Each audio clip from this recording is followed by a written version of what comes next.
Oh my God, did our 3, 2, 1 a little bit slow. All right. And I'll tell you when we are live. So yes, we are live. And good night to one and all. Welcome to the DeBrief TV show. It's always a pleasure to have each and every one of you with us on this lovely Tuesday. I guess everyone is rested up after coming off of a bank holiday that I know each and every one of us enjoyed, or some of us or most of us. But we should actually enjoy it. But so hope that person would have hit the beach, had some fun, relax, so that when you go back to work, you're rejuvenated and you're able to perform. So, we really hope that you had a good week, but we want to thank you again for joining us on the DeBrief TV show. We ask that you also like us, follow us, so that you know when we are live, and that it helps us, in terms of when we have to share the links. We have a very interesting show tonight. We have a interesting lineup, interesting panel, and we're gonna have, one of those shows that it's always interesting because it's the guests and will make it interesting, and we really want to thank them for coming on as well. And I'm going to ask each of you just to share, just to give us, as always, we always beg you for that couple of seconds to share the link so that we can, all of the persons that are waiting on Facebook or otherwise to see us. So I'm just going to beg your indulgence, while we share the link, and then we will get right into today's show. But please feel free to share. We want as much viewers as possible. And again, we always ask you, please like our page. All right. So give us 1 second just while we just post this link. And then we'll go from there. Right. All right, Kemar, the link is over to you. One sec. Technology moving slow. Okay. I'll send the link. Peter, send the link to you as well. All right. So I said we have an interesting panel, and we're going to bring you a very interesting show. Tonight's show is actually is a co-show. We are partnering with Just Politics, and very interesting show that they have as well, the viewpoints on politics. And we are happy to have Ayo and Terry with us to co-host this show. And it's always good to see, when shows can bring together themselves to basically push and show persons what we can do as young people, as in the collaborative force and everything like that. So we want to really thank Ayo and Terry for being with us. And I'll just give you guys also, the chance to just tell us about your show, or because we are sharing on both platforms. But the DeBrief show is basically a show that comes to you every Tuesday, where we share perspectives on different things, where we have our guests. We talk about politics, we talk about social problems, we talk about anything that people want to talk about. And we always focus on the name DeBrief, because we want to debrief the topic at all times. And that is basically what DeBrief is all about. Ayo or Terry, good evening to both of you. Can you guys give us an idea and an update on your show as well, so for our viewers here? Good evening, Kemar. I don't know, Ayo, you want to go first? It's fine, you go on. Okay, great. All right, so good evening, Kemar. Good evening to the viewers. So our show, Just Politics, is a very similar show to the DeBrief, but where we focus on contemporary affairs, current affairs, and with an emphasis on the political implications for Barbados and the rest of the region and the world, because the name is Just Politics, Our Worldview. It's held on Sundays, 5 to 7, every Sunday. We're in mid-season now, so not this Sunday, but hopefully in a couple of weeks we'll get back on for the second season for the year. So we are intending to have 20 episodes in the second season this year, which will begin sometime in August. So that's our show. Ayo? Well, thank you, Terry, and thanks for letting me know. I told you this before. Yes, I'm just joking, but I guess that's the decision then. But so, I know you ain't able. Ayo. Continue. Oh gosh, but yeah, so that's our show in a nutshell. Dr. Belle, we should say, is also one of our guest hosts, a regular on the show. And yeah, and we do have quite a bit of fun over there. We do focus a lot on, politics, the academics of politics. We're not as boring as that sounds. It's actually quite interesting.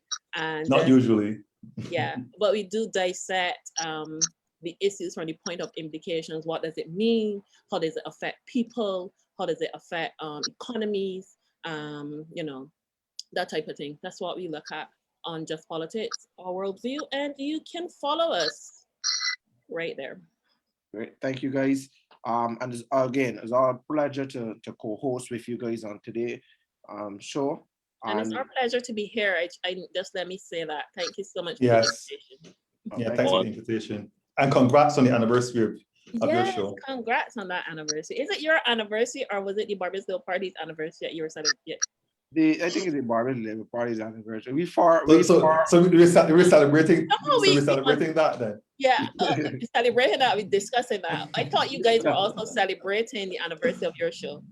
Yes, surely we will. We also have a very interesting panel tonight. Well, I'm sorry, my gentlemen. Kemar Saffrey, your host. We have Kemar Stuart, another host. Simon Alleyne, a host as well of the DeBrief TV show. But tonight we have two interesting gentlemen with us. We have Dr. George Belle, a political scientist, who needs no introduction. He's well-rounded. We also have Mr. Peter Wickham, another political scientist that needs no introduction, poster as well, I should say.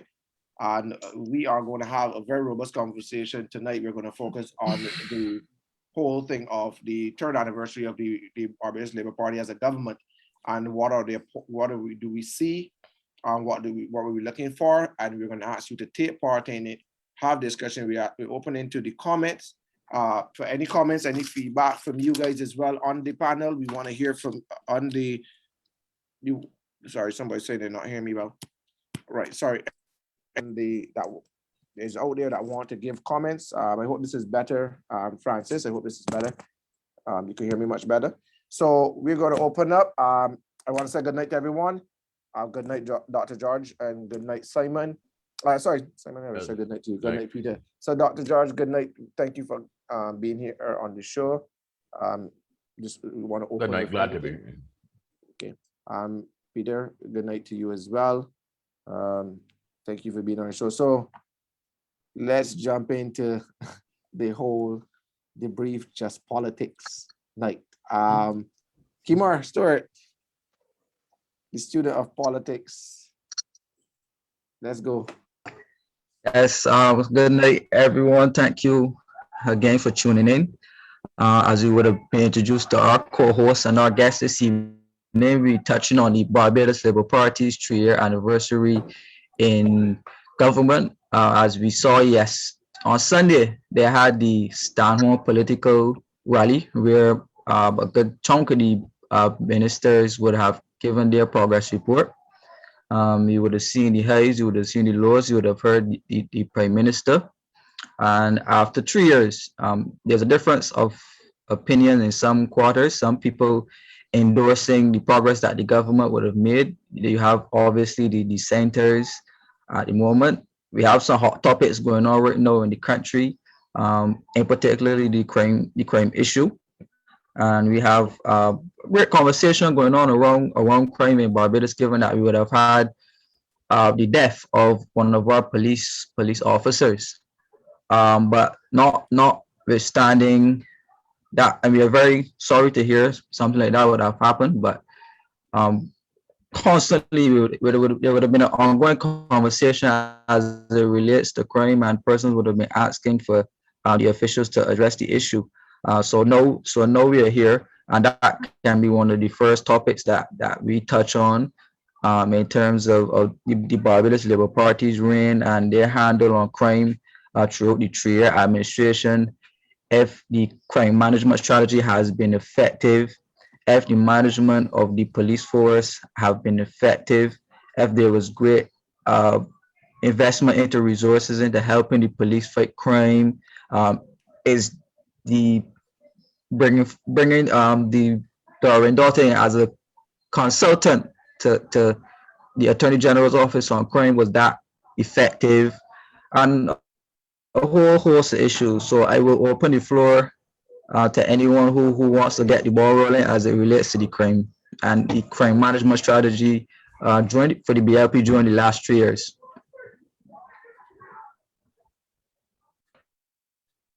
Peter, you muted, Peter.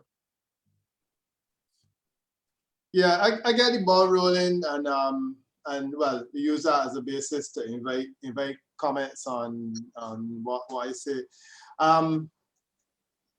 It's interesting that you started with crime, Kemar, because I always feel that crime is something which it can be very misleading in terms of being used as a gauge on how government is doing. And I always recall the 1999 election, which interestingly enough was the first election that I polled, where crime was a huge issue. It was the #1 issue on everyone's mind. David Thompson's infamous crime and violence campaign was predicated on the assumption that if he touched the concern that a lot of people had, then he would have done better.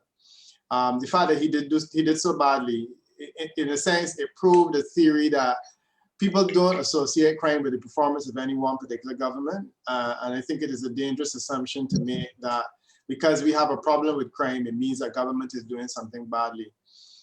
So that to me is the sense of where I put it. I think crime is not necessarily a gauge or not necessarily placed in the lap of people. And then we've had elections in other Caribbean countries. St. Kitts and Nevis was one in particular. They had very, very high crime levels over the top. And there's a Douglas won 2 elections with high crime being the #1 issue of concern, and he won notwithstanding. The new government is in place, which is Team Unity, and crime is still, the #1 issue, even though it has come down significantly. The strategies that are being used to deal with crime, I'm comfortable with them. I don't expect a quick fix. I think that many people in Barbados do. But my sense is that crime in Barbados had a lot to do with the fact that we had an educational system that failed large numbers of people. We inadvertently created educational ghettos that fed a crime situation, and then manifested itself 20 years after people went into secondary school. But that, in a sense, is one of the cores of the problem. I don't really know that it's economics because, economic situations of deprivation come and go. We had it in the 1930s, we had depressions at the time, and crime is not necessarily always the result, but there could be economic implications for all of it. So that to me is the basic standard problem. Then when you get people to a situation where they are being prosecuted for crimes like murder and so on, we have people awaiting trial for 10 years. I think it's ridiculous. We had a situation where people were going into court and you had three murders for which you're charged, and you're being bailed on the first one, and then you're committing another murder, you're being bailed on that, and then you're going back in again. To me, it says that our justice system was not functioning effectively, and it needed to be beefed up because people have to have a proximate relationship between the commission of a crime and the punishment that they feel. I'm satisfied that this government has started to do a couple of things which will deal with the issue of crime. I'm satisfied that there's an intention to scrap the 11+, and I think that will go a long way towards dealing with some of these educational ghettos that are feeding crime. I think that they have also made a good move in terms of beefing up judiciary by adding several judges that can help speed up the backlog. I supported the Bail Act, even though we're told now it was unconstitutional. But I thought the idea of a person being allowed bail after a year in a situation where a case might not start for 10 years was crazy. And I appreciate the effort or the intent behind the amendments to the Bail Act, even though we're told it was unconstitutional. And those are some of the little things that I think were being done to help deal with crime. Or the ganja approach, the idea of saying, let us decriminalize ganja, because a significant number of people in our prison system are there as a result of ganja offenses. I don't see a ganja offense as an indication that a person has criminal intent, any more than I think that somebody who drinks Ayo conducts her show drinking a glass of wine, and I think that that is entirely right and proper. And I don't see why, you know, if someone wanted to conduct a program and they're smoking a split, they shouldn't have the right to do so as well. So that is the I think Dr. Belle used to smoke one, not ganja though, just cigarettes one time. No. Cigarettes, yeah, not ganja. And I mean, they were. I did smoke in class either. Oh, you didn't smoke in class, no. Your office, yeah, you smoked in your office, but not in class. Yes. But But we my had, office was free territory. right. Well, we had Come in there, visions you of know, a senior professor of I don't remember, senior professor of something that had a pipe. He used to smoke a pipe, you know, in the office. I wasn't used to have Dr. Belle, but I remember that image. Now, I'm saying that to me is no big deal. And if a person wanted to be smoking a spliff, I don't see it as a problem. So to me, the idea of our government saying that they are going to liberalize that, I thought that was a good step. So I saw several initiatives which say to me this government understands the problem and is beginning to tackle it. The challenge, however, is that we have now seen crime going in a completely different direction, which is, I would say, is not intended. It's out of the control of the government, and it is worrying. As to what can be done, I really don't know. And I'm anxious to hear what some of the ideas of the critical opposition have been in terms of thinking that government has dropped the ball and these are things they could have done that they should have done. So that would be my opening thing in relation to that. Right, thank you, Peter. Dr. Belle, you have a thing? Then we go on to Simon. Yeah, well, just to pacify the tobacco smokers, but I stopped smoking in 1997. So that's before some of y'all were born. Anyhow, It shows how long I've known Dr. Belle. yes, true. That, I forgot that I would expose your age. Yeah. Anyhow, I agree that the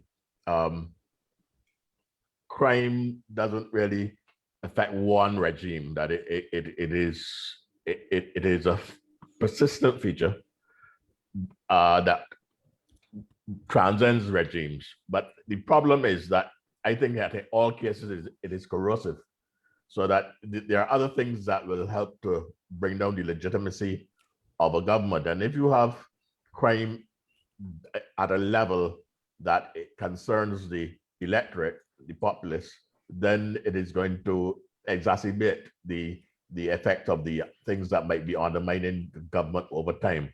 But that is not the major issue of the present regime, because as we know, it has a 30-love de facto majority, and that will take some time to reverse.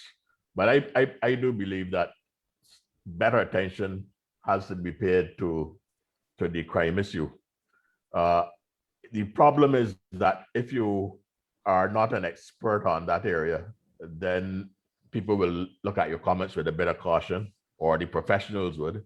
And the Attorney General, for instance, was explicit that he, for other reasons too, national security reasons, he's not going to bring plans to the fore so that people cannot see clearly what your intention is or where you're planning to go.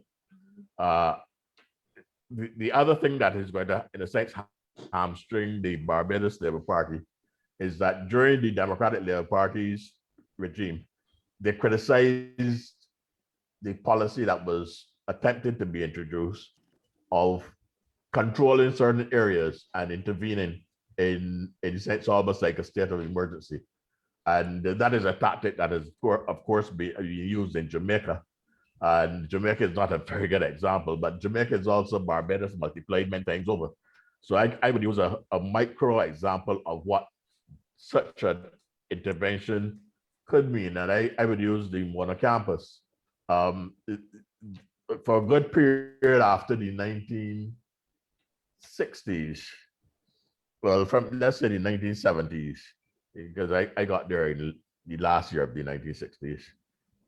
And people were supposed to be able to roam the lawns, as they used to call them, and so on, at Mona.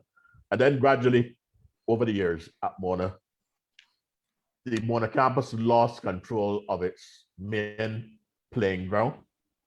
Its Olympic-sized swimming pool, and it came that loss of ground came almost up to the students' union, which is a bit removed from the halls of residence.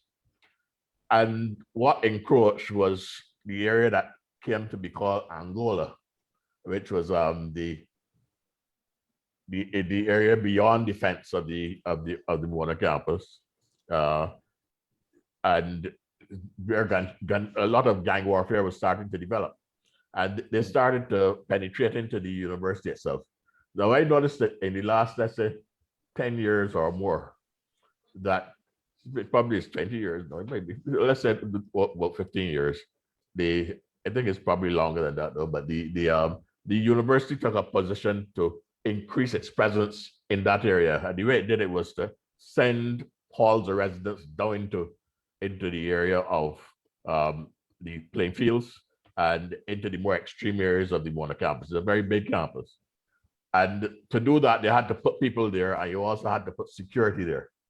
And by doing that, I've seen gradually over time, they taking back of the ground. They taking back of the ground. And the people who were causing problems were pushed back into where they originally came from. And I think that what you see in Jamaica is limited states of emergency being set up in places like the North Coast and then parts of Kingston and so on, and they move around. And they haven't been able to solve the problem in Jamaica. But I do feel that there are certain areas that police and military intelligence in Barbados must know where there are concentrations of certain forces.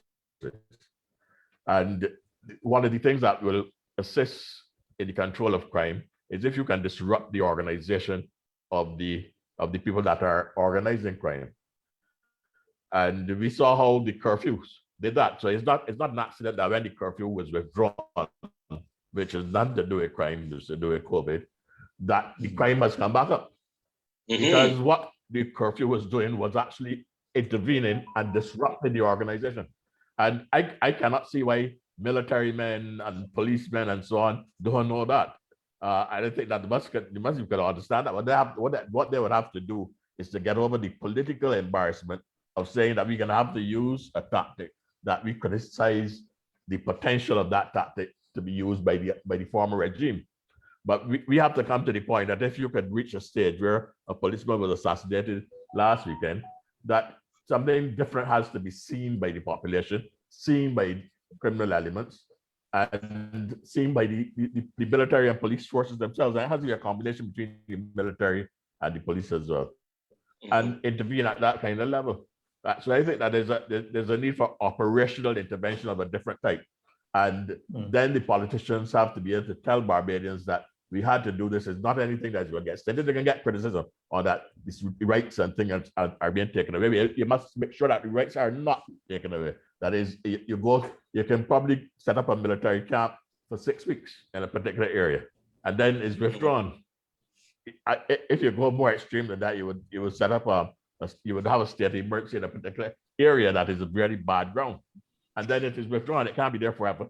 Just as even under COVID, you don't have a permanent state of emergency. You have to extend it all the time. But I don't even say that you go that far.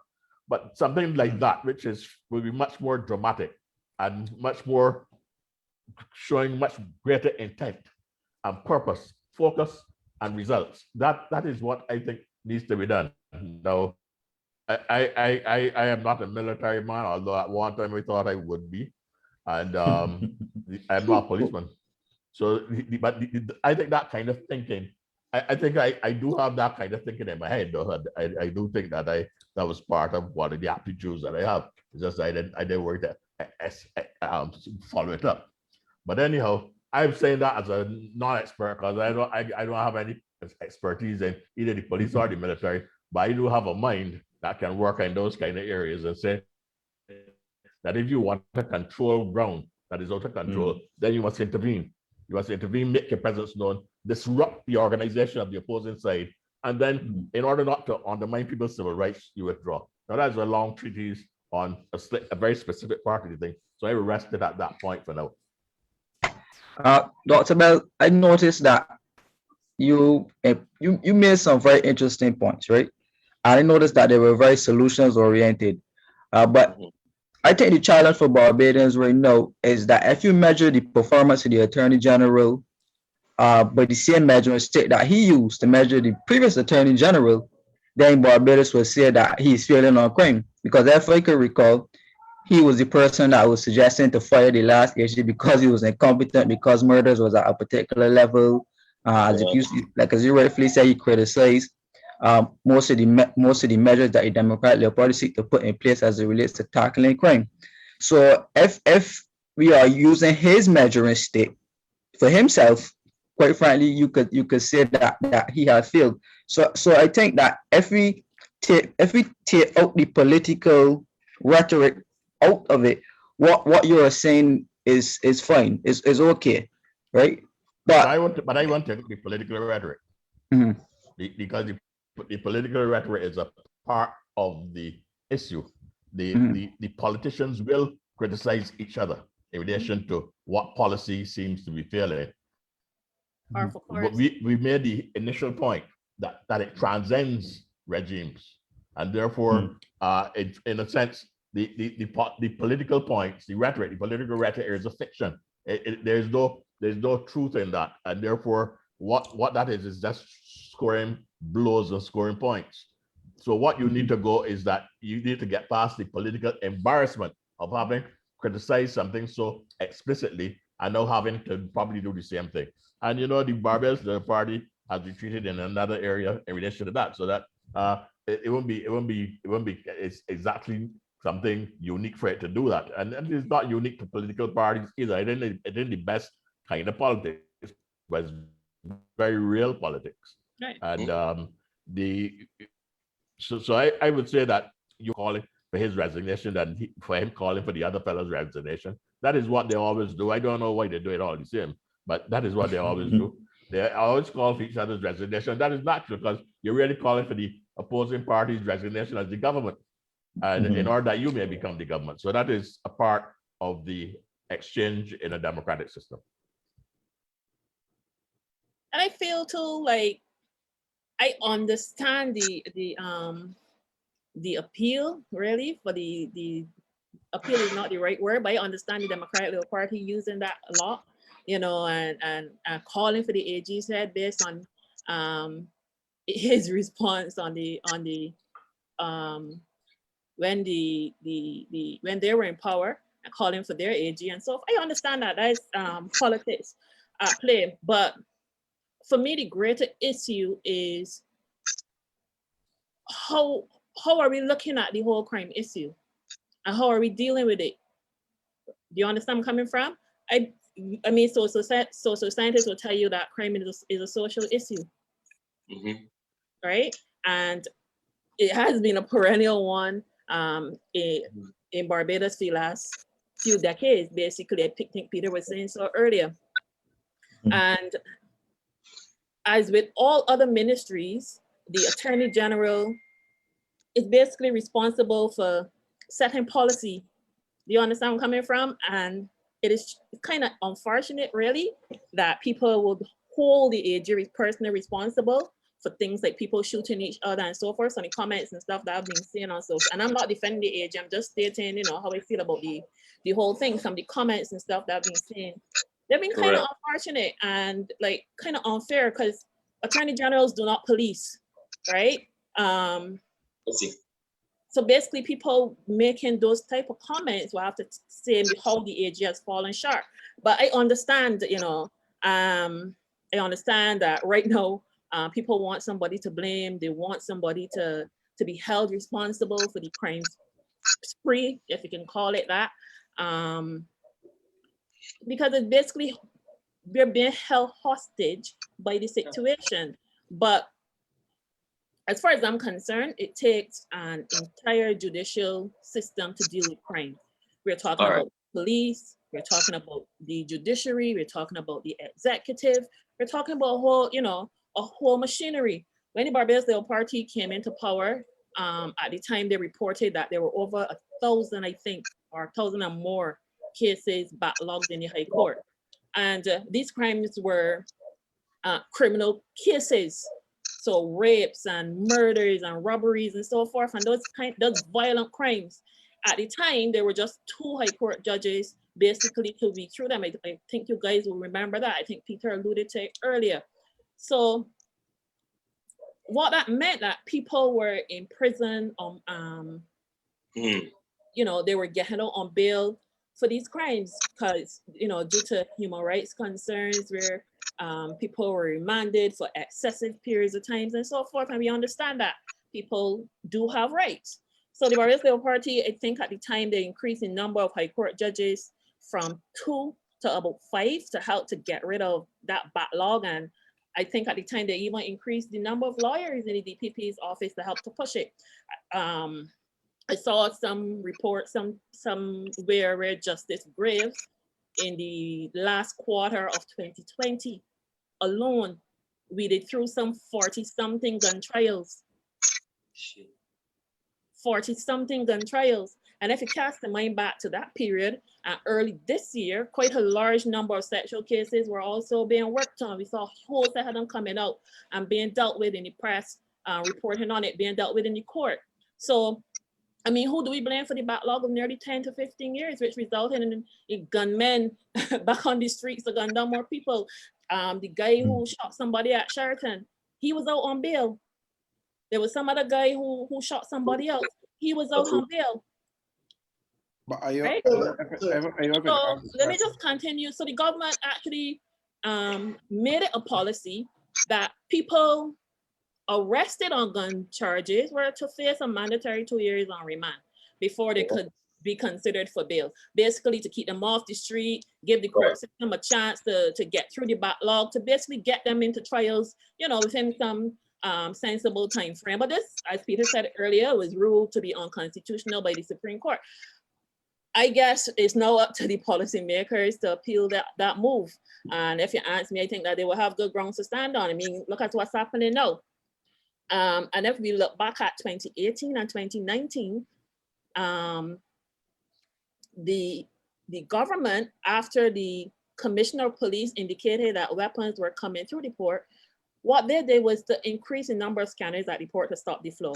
Well, this helped or not, I don't have the numbers. I don't know. I don't have the research. But let's be real. Even if the guns at the port were stopped, there are numerous guns on the streets right now. And I'm saying guns, but I really should be saying weapons because I'm the only person here with a military background and I know different. There are numerous weapons on the streets right now circulating. High-powered weapons circulating, and there have been for some time. So I'm sure that we all remember the report of the large number of high-powered weapons that were intercepted by the US authorities in a container bound to Barbados. So we know how the weapons are coming into the island. Everybody's asking, how are the weapons getting here? They're coming through, right? But another thing is that a lot of us, we know who the criminals are. We know who the gangsters are, but I feel like we were comfortable when they were fighting amongst themselves, when they were killing themselves in the little turf wars and so forth, you know what I mean? Let's be real. Most of us, Peter and you, and those that might, Peter older than me, Simon, you remember, you know, people in the heights and terraces didn't used to feel threatened by the CNN gangs and so forth back in the day. Right? I remember people saying that the police should leave them and let them kill one another. You know what people were saying so? Because they weren't affected. The issue now is that in the last decade, it has been hard on most of us, and those people at the bottom of the rung, they were feeling it even more. So they've turned away from each other in some cases, and they've started to, you know, do home invasions and so forth. And now we want them eradicated because they're encroaching on us. So we're reaching out for the low-hanging fruit because we need to find somebody to blame. And I'll say this, sociologists and other social scientists were saying this for the past decade. Find something for these young people to do. Do not take away their free education. Help them with their dreams and aspirations. Give them something to believe in. You understand? But no, they grow up watching their leaders making a mockery of the system and essentially making a mockery of them. They grow up watching politicians allegedly stealing and robbing and getting away with it. They grew up seeing people enter politics in Suzuki's and leaving in Mercedes-Benz. You understand where I'm coming from? Meanwhile, these same people that run in the streets right now, they finished secondary school and they had nowhere to turn. There were no jobs to turn to, so they turned to the blocks. And, you know, we knew exactly what the outcome was going to be. I got a Facebook memory that I posted some 8 years ago predicting this fallout. So I refuse to accept that anybody acting, you know, anybody could be acting surprised right now. At some point in time, I feel like the adults in this country, they must stand up and they have to own this fallout. Yes, I Yeah. know. Thank you, Ayo. Sammy, you want to say Right. something? Just let me go on to Terry then, after. Oh, you want to go to Terry? No, just go ahead and then I'll go on to Terry. Oh, sure, right. What I want to say more importantly is that tying back into everything, that politics is a lot about perception. And even as opposition parties will be trying to attack the government and so on to show where they fall short, the question that we really need to ask, or that I guess the government would ask, is, does all of this show a lack of control? These violent crimes happening, are we saying then that the government or the Attorney General has totally lost control? If you had to ask people, the majority of people say, well, you know what, crime has always been rising, it's an issue, but I don't necessarily think that the government has totally lost control in terms of being able to have a grip on crime and also the management of the country. And when it comes to management of the country, a lot of people right now are still very concerned about the economic fallout because of COVID. That is one of the big issues. Along with crime, there's also the whole issue of Barbados getting back somehow, or returning to some kind of normalcy with regards to getting the hotel sector up and running as the engine of growth, and the other sectors to feed in to help build the economy. So I think that with the whole perception of how government is performing, yes, you might say, well, government could take some licks with regards to the whole crime and violence issue, but more people are concerned about the violent crimes as opposed to the blatant shootings. You know, you're at a church, attending a funeral, and you're hearing gunshots in the background, a guy running through the alley behind the church. People are more concerned about gun crime than anything else, as opposed to the other crimes that would have been going on, the same rapes, the same robberies and so on. But when people see the whole proliferation of guns and gunshots and people being killed on the street, that is when all of a sudden people begin to say, you crime serious, because we are seeing gun crime. But so many other crimes are being committed in the country. You got cyclists now trying to find it hard to ride on the roads in Barbados because you don't know if a car is going to come and rake you up. You have issues even with young people who, well, it was alleged that the young girl that was in Somerville, she human rights abuses for this young girl. So in the whole context of things, yes, it may seem as if the crime situation is getting out of hand in Barbados, but when we look totally across the board in terms of if the government still has control of the country, in terms of people still having confidence in the government, I think that we would have to say, well, with regards to COVID and how things have been transpiring, that yes, it seems that the current administration has a plan forward. The real challenge now for this administration is to prove to the public, people of Barbados, that they deserve another term, they deserve to get the support, and what is the clear vision for housing, for education, for healthcare in Barbados. Thank you. Terry? Thanks, Kemar. I just want to follow up by fully endorsing what my co-host Ayo just excellently said. I mean, these young people weren't born yesterday. They weren't born yesterday. They weren't born last year. They weren't born in the last 3 years. So we really have to focus on what led up to this point. You know, we've had a situation where we don't have any more free education. Well, under the past government, we had the rescinding of the free education. A lot of the free tertiary level education. We had a number of policies that weren't really focused on the youth, and we lost a lot of our young people. I think Peter said when he was giving his piece on this, that we really need to look at the education sector in particular. You know, those institutions in our society that are responsible for the indoctrination of the youth, they really have to hold a hand up. And because we're failing too many of them, and clearly when we fail them, they resort to ending up on the blocks. And as Ayo said, that was okay when they were focusing on each other, but now, you know, we have limitations in terms of the marijuana getting into the country, and so they're doing other things. They're breaking into homes. They're doing other things. They're not disappearing.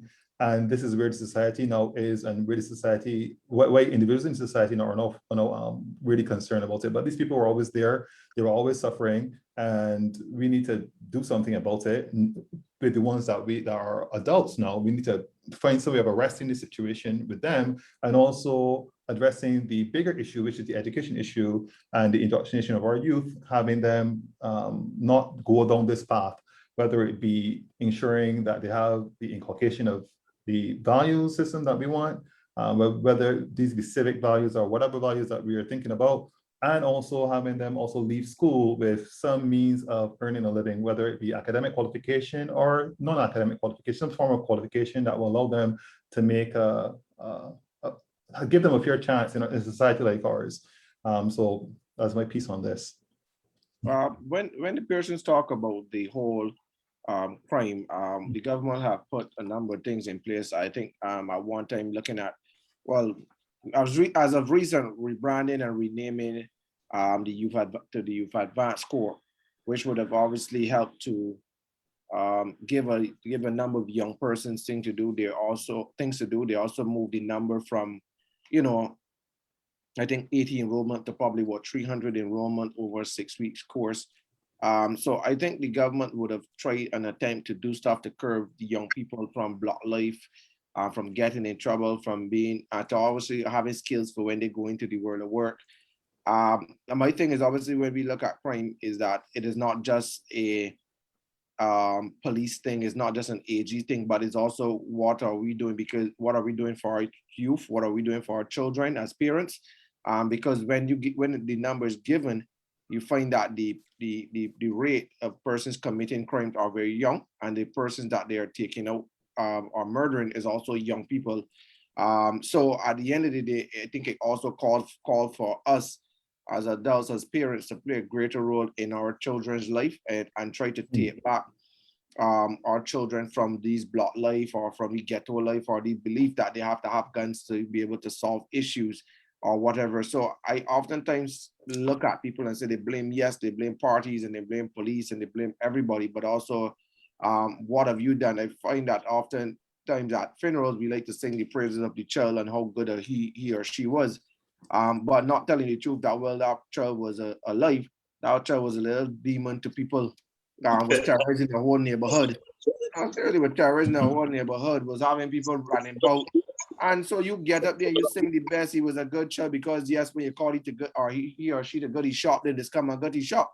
But that doesn't make you, you understand, see that the other things that you were doing. And I think that we have to also not just look at government, but oftentimes look at where we are as a country and as a people and what we're going to give to assist with this crime situation. So we've looked at the crime.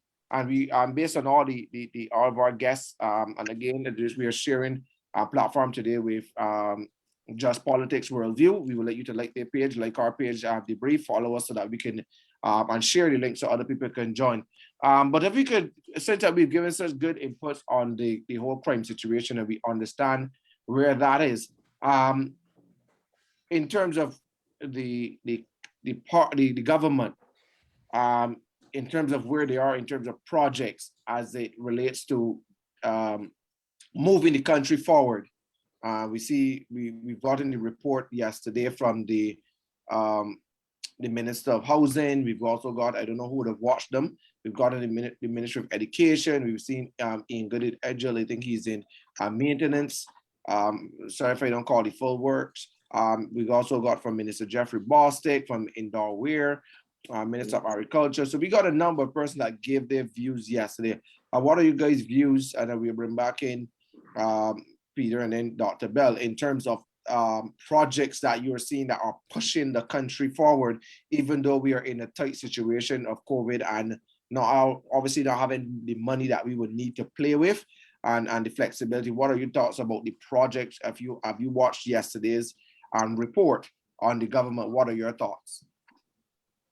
Yeah, I was thinking about it a lot, not only for this program, but generally in terms of assessing the 3-year, the third anniversary of the BLP.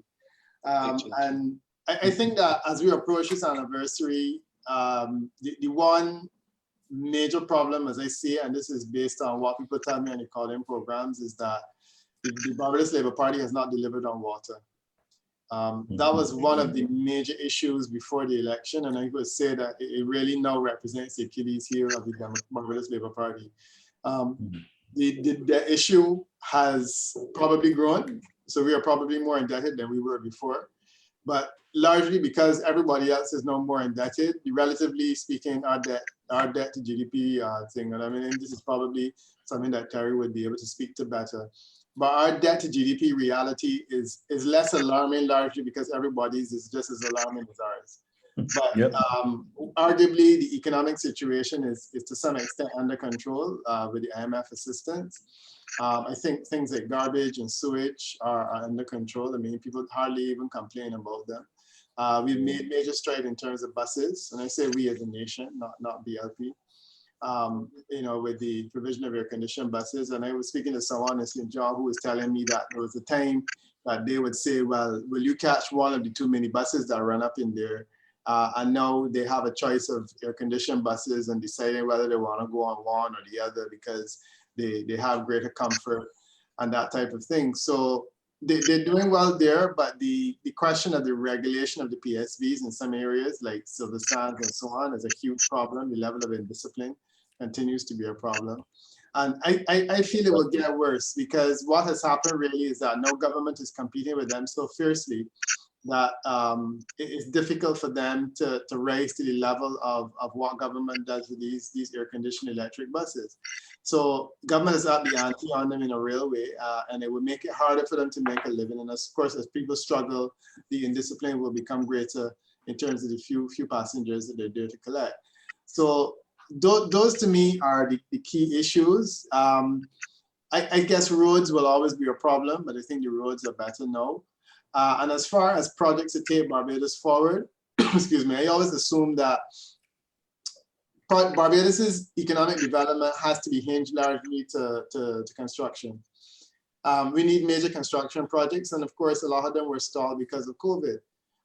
If government gets a few hotel projects going, you know, it's going to be brilliant, quite frankly, and I think that is going to be something for the future. I really like the immigration policy, not only in terms of the Welcome Stamp initiative, but the broader immigration policy of trying to grow Barbados's population. I think Prime Minister has said initially to try to get to 100,000, sorry, to 300,000. Yeah, I think that's a very good initiative. Sorry about that. Yeah, I think it's a very good initiative, the idea of trying to grow the population for the long term.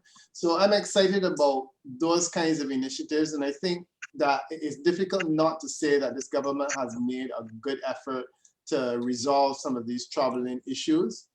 However, the things that remain based on my list is the water has to be dealt with. The water is scandalous. Regulation of public transportation. But when I isolate those two, those are the two main things that I think are outside of crime and so on. Those are the main two things that I think people are going to be concerned about as they think about voting in the next election.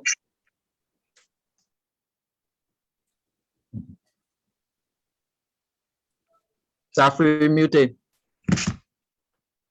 Sorry, just reading a comment here saying, Peter, that garbage is not under control. The service is inconsistent. There's someone else is saying there are lots of issues that have not been dealt with. Example, bus system, who is policing the police? Structures are weak, people in jobs and don't know what they are about too much politics, too much friends, too much optics. And so those are some of the feedback as what people think that are some of the problems as well. Do you share those same views? Yeah, as you just started to speak, I remember to this licensing authority issue, which is essentially a problem of poor administration. And I think we've struggled with that for a long time, where administration is poor, lines outside government offices, outside post offices. I have absolutely no time for that nonsense. And I don't know how in 2021 we can have people laying up outside the licensing authority for a whole day in the hot sun, waiting for things, or people outside waiting for pension checks to cash.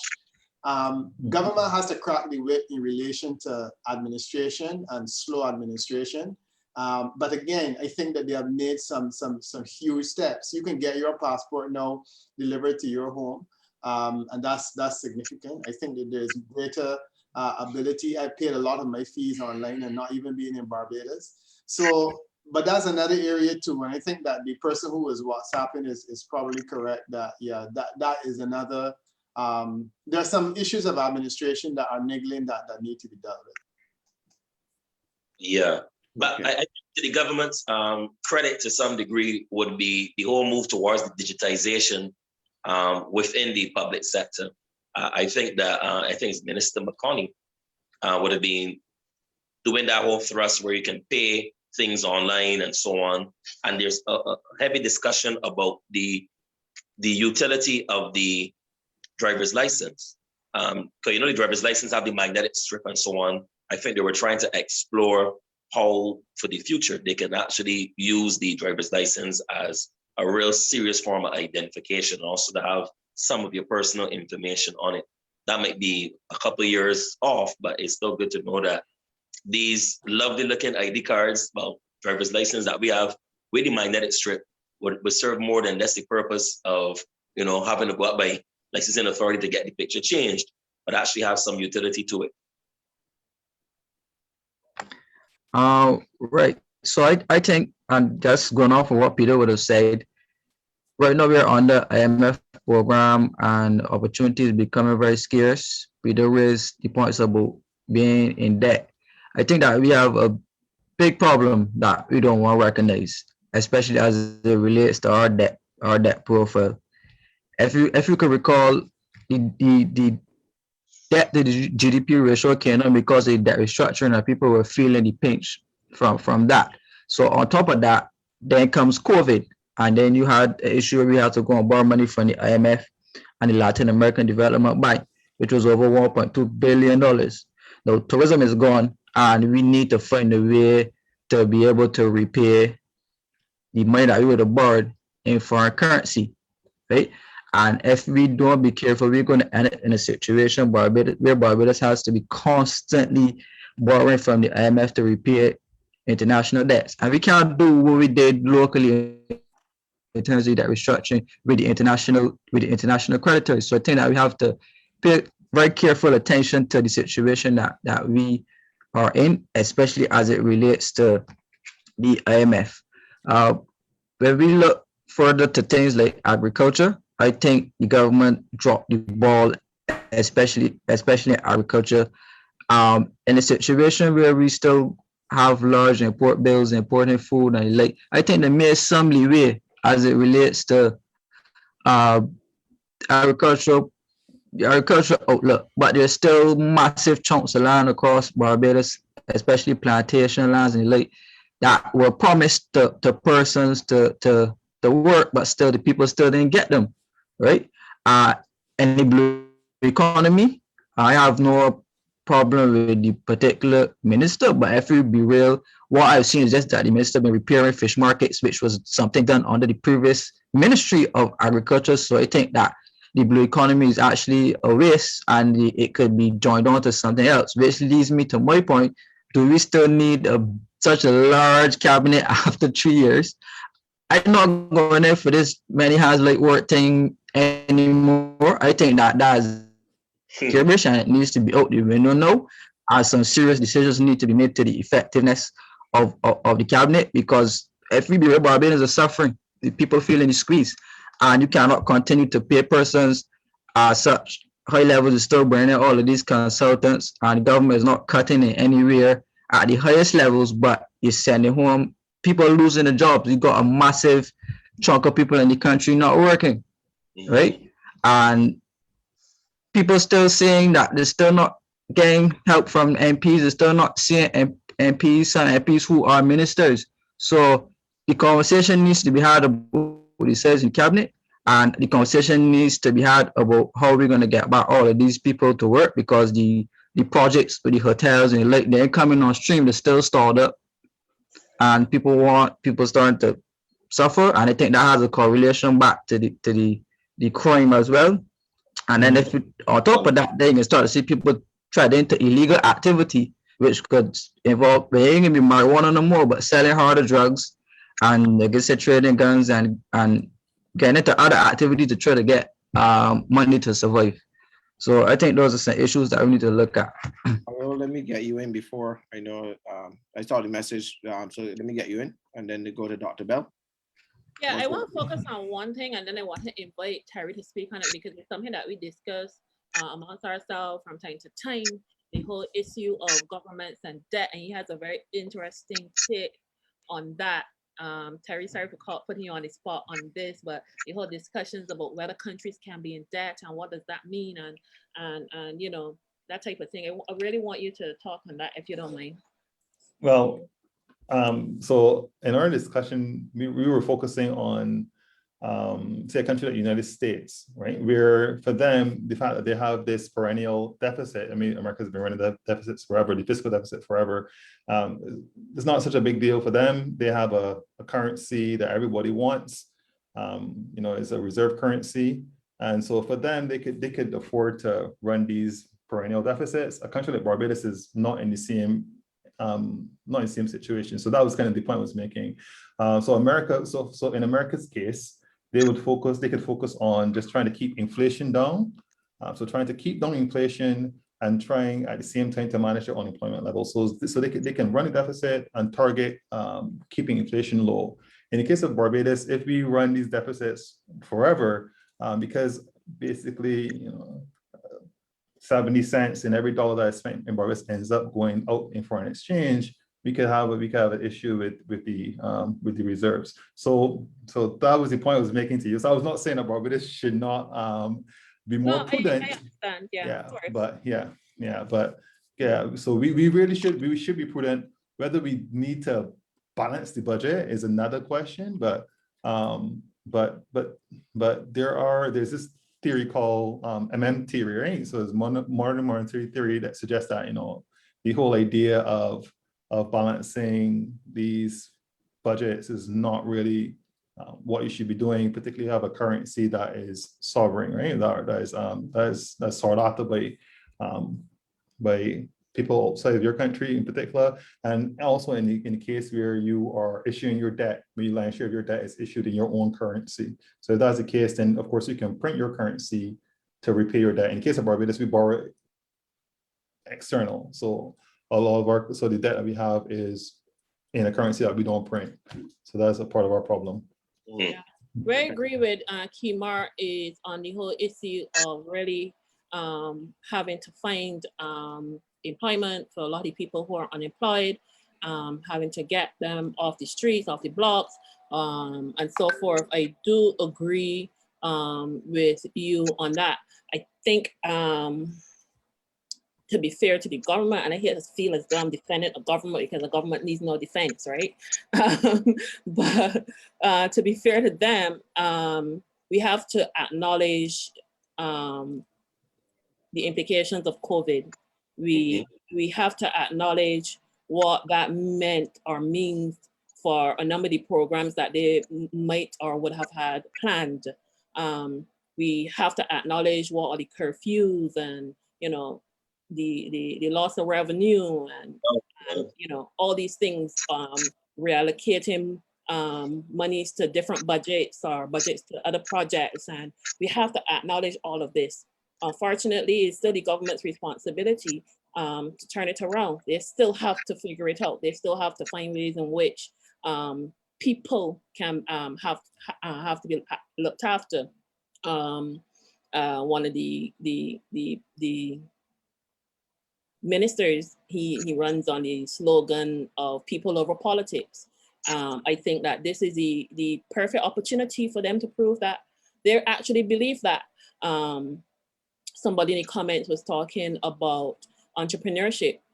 I mean, this is the perfect opportunity for government to really help entrepreneurs to break the barrier to get up and to reach the heights that they've been trying to reach for some time. This is the perfect opportunity to figure out how, you know, work on funding, work on marketing, help with marketing, helping with you know, getting into new and different markets and so forth. We had the minister from St. James South, on our show some time back, and she, you know, she had some great ideas about them getting some of our entrepreneurs into markets in different countries in Africa and so forth. You know, this is the time to get creative. This is the time to really focus your energies on doing things differently, and you know, focusing a lot more on those people who ordinarily would not have the opportunities to build large businesses, to build their businesses into large and productive and successful businesses. All right. All right, thank you. I want to bring in Dr. Belle. But first of all, before we go on, I just want to thank Barbados today for carrying us live as well on their platform. Do remember that we are having a co-show between Just Politics Worldview, and that is Terry and Ayo, and the DeBrief TV show. And we have Peter Wickham and Dr. George Bell, both political scientists. Sorry. And so we ask that we want to thank Barbados today for carrying us live on their platform as well, for a very interesting topic that we have here. Dr. Bell, you've been quiet for a while. I hope you can remember everything that was discussed, but over to you, sir, on your views. Over to myself. Yes, please. Go ahead, Dr. Bell. Yes, go over to you. Can hear? You hear me? Oh no, Dr. Bell's frozen. Oh, dear. You can still hear us, Dr. Bell? Yeah, he'll probably be back. He drops out sometimes. Okay, here he is. Okay.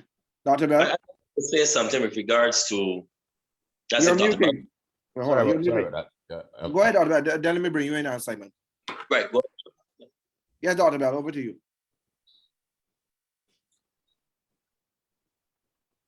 Yeah, well, I touched on an emphasis that I think is important in assessing the government over the last 3 years. You're going to have to do a pre-COVID, and then what possibly should happen post-COVID if we can get past the COVID problem. I don't think that is going to be a reasonable critique if we try to lump everything together.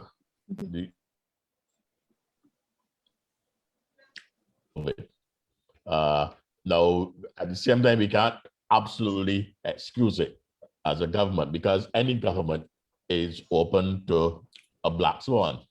Any government, no government can predict what is going to happen in that sense, and therefore it should show competence in relation to whatever happens. But at the same time, you need to be fair in saying this is what they said they were going to do, and then this is what intervened. How did they manage what intervened? Now, what intervened was COVID. So we have to see what was happening before that. And I think that people so far have covered a lot of those issues in relation to the fact that we were coming out of a situation where the former regime more or less lost contact with capacity to control the situation, and everything was almost running out of hand and deteriorating. And therefore, and the incoming government had to correct all those things. And one of the major ones was the debt problem. And the other one was the general dissatisfaction with conditions around the country. We already said that there are persistent things like water and crime, and those are things that you're not going to include those in things that you can solve offhand. Although I think promises were made in relation to water. Now, therefore, we have to ask: did the government succeed in the initial efforts, and did it seem to be on the road to achieving results that were positive in coming out in seeking to overcome what had been there when they won the election? I think that in general terms, we can say that the signs were present, that the government was establishing grounds for repair of the damage done. And we're establishing grounds for proceeding forward to recovery. We don't know if they were going to succeed because we don't have 5 years to assess them on that. But COVID intervened, and we have to ask them, did they manage COVID? And initially, we can say that the first response to COVID was very effective, so that they succeeded well in their first response to COVID. And then we went through that period of ease, and then the second surge came. And there they suffered some critique, and I think deservedly so, that there was a bit of confidence, there was a bit of over-relaxation, and also I suspect that a variant came in which they couldn't control, but the point is that it was there, and it was to do with the policies that allowed certain persons from outside to come in that would have brought that in, and therefore they have to take responsibility for that. But they're coming out of that. The government has again shown effectiveness, because we have to look at where we are now. Now, we might be speaking too early, but really and truly, where we are now, it has demonstrated a recovery. We have to put that in the category of good management in relation to COVID on the second round. Otherwise, we would not be in the present situation that we're in.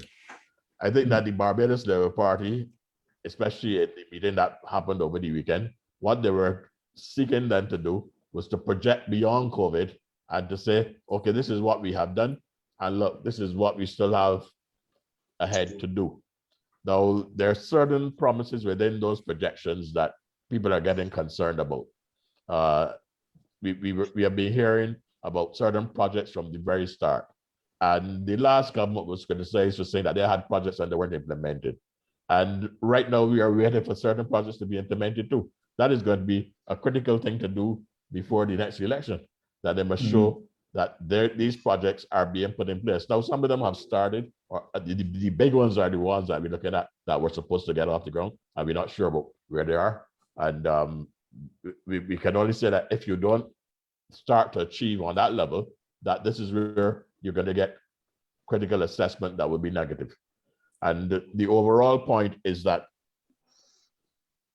there is corrosion in not performing at the level of successful policies, and that corrosion leads to the erosion of legitimacy over time. But this is the case with all governments within liberal democracies and with all human attempts at intervention in relation to development, because human beings are frail in terms of their capacity to make mistakes, errors, and to be inadequate. Now, we will judge them therefore on that basis. We can't judge them yet because we're still coming out of the COVID thing. I think that frame of mind, this is what I'm emphasizing here, that frame of mind should be involved in assessing the performance of the regime over the last 3 years if one is going to give a fair assessment. Otherwise, you can always pick out individual issues and take them apart and say, you haven't done that yet. Well, you haven't done that yet because it might take longer than you are saying to do it. In other words, it can happen in 2 years, it can happen in a year and a half, and now we are into 3 years, and 14 months of those 3 years was COVID, which is a major disruption. So I think that kind of thinking needs to be involved. I suspect that at a level of spontaneity that a lot of Barbadians think that way. And in relation to our experience in terms of political culture, I think that the behavior of the electorate reflects that as well, that they will give you the time to perform, and they can recognize when there's a disruption that you are not responsible for. And that is why it takes a certain amount of time to change a government. The people don't just on the basis of saying, decide that you are a magician, because you're not magicians, we are all human beings. And any party that claims to be a magician will have to be either engaged in a religion or magic. Thank you very much. Peter, I want to bring you in on this particular topic that I heard Kemar mention, and definitely I heard you talked about it as well. And Kemar mentioned it several times about the large cabinet, and I am one that does not share in the view of rather a large cabinet or a small cabinet at this time makes any difference. I don't know what if you're going to take the ministerial salary and give it away to people. I don't think that that's going to be the case. And we've seen we've seen both good and bad from having small cabinets and large. Well, this is being the largest cabinet now. But I remember you having a conversation on the radio about, and think if you can correct me if I'm wrong, not agreeing with people's stance on whether the cabinet at this time should be small, big, whether or not you should be sending home people. If I'm correct, can you share your views on that? Yeah, no, I mean, I think we had a fairly healthy discussion on it on Terry and Ayo's program where we talked about this large cabinet. And I think the cabinet is too large. I mean, I don't see why we need to have a cabinet that is as large as probably 10 or 15 ministers maximum. And I talked about the Cayman Islands model where they constitutionally limit the size of the cabinet. And it ensures that you have a workable backbench, which is a great idea. The challenge we have in Barbados, however, is that if you had a small cabinet, then you may very well have had a breakup of the Barbados Labour Party and in fighting in the ranks by now. The one person that was not included in the cabinet, or one of three people who was not included in the cabinet, left from and became opposition leader. And that's a perennial problem. You look at the two governments that Keith Mitchell has had, the first and the third, where he won all the seats. And in both instances, somebody has defected to the opposition, become opposition leader because there's more money. And there's an opportunism in politics that you can't escape. And when you say to someone, sit on the backbench and work for a regular small salary, or alternatively cross before become opposition leader and work for a salary that is second only to the prime minister, I mean, it's a no-brainer. For somebody like Alleyne, who knew very well that he wasn't going any further in politics than he currently was. You have people in that parliament who were facing retirement and may want to go out in the blaze of glory. It's attractive. So I think that it doesn't really make sense. And Kemar, I feel you in terms of this is Stuart, in terms of the concern about the amount of money that it costs. But in the final analysis, the cost of infighting within the Barbados Labour Party and the breakup of the institution would be far greater because you would lose all of those projects, those initiatives, everything falls apart. Look at Erskine Sandiford. Erskine Sandiford inherited a strong government from El Barrow, and in no time flat, it fell apart because he was unable to manage it. And as distasteful as we find it, the management of the political activity, the management of the political process and so on, is absolutely important. And that's the reason now why you have paid advisors and people like that, where you acknowledge that you have to professionalize the thing and get to the stage where you can say, let me invest some money and some time in getting it right in terms of the politics, because that's also essential to staying together. Had you had a small cabinet, you may very well have had a situation where you would have had a larger opposition now made up of people who were disgruntled from within the Barbados Labour Party. And the whole thing may very well have fallen apart, and it destabilizes the prime minister and the whole system. So I think she's right, and we're gonna have to start quibbling about it, because once you've given a person 30 seats, the cabinet is gonna be large. It's as simple as that. So Simon, so Peter, are you a supporter of Little Island Big Cabinet? That's how somebody posted that. There's a good opportunity for me to mute back. Listen. Simon, you want to give an input? Let me go over to Kemar, then over to Terry. I want to go back to something that Kemar Stuart mentioned with regards to entrepreneurship and so on, and government's role to promote entrepreneurship. I think one of the biggest things that we would have recognized with entrepreneurship and those persons in small business is getting people from out of the sector, the informal sector into the formal sector, because there are a lot of people who are in business, but they don't necessarily contribute to NIS. They don't contribute with taxes to the government. I mean, whether they're selling coconuts, selling eggs, or whatever, the reality of it is that if you want government to bail you out and to assist you, it is important that you contribute to the system. And I think that is one of the things that this administration has been trying to do, to get people out of the informal sector, informal entrepreneurship, as you would call it, into the formal sector where, if you contribute to the NIS, if you pay taxes and so on, you can then say, well, look, government, I need a bailout. I can get some kind of assistance back from government, but it's hard to reason and say, well, look, I want to get some help from government because COVID has been hard, yet you have not necessarily contributed to the system. The other thing I want to talk about too is that we need in our business sector, or if we promoting entrepreneurship, to explore more e-commerce. We had a situation where a young lady in Barbados, and she's just one of many, it may not be Rihanna, but there are many people who are enjoying success by having their products online and pushing it overseas, where people can just pay online and they can get their products. I think that's where we need to go. We can't think that every entrepreneur is going to have enough money to set up a business, to have to pay rent, to pay staff, to have all the overheads that the normal business would have to entail.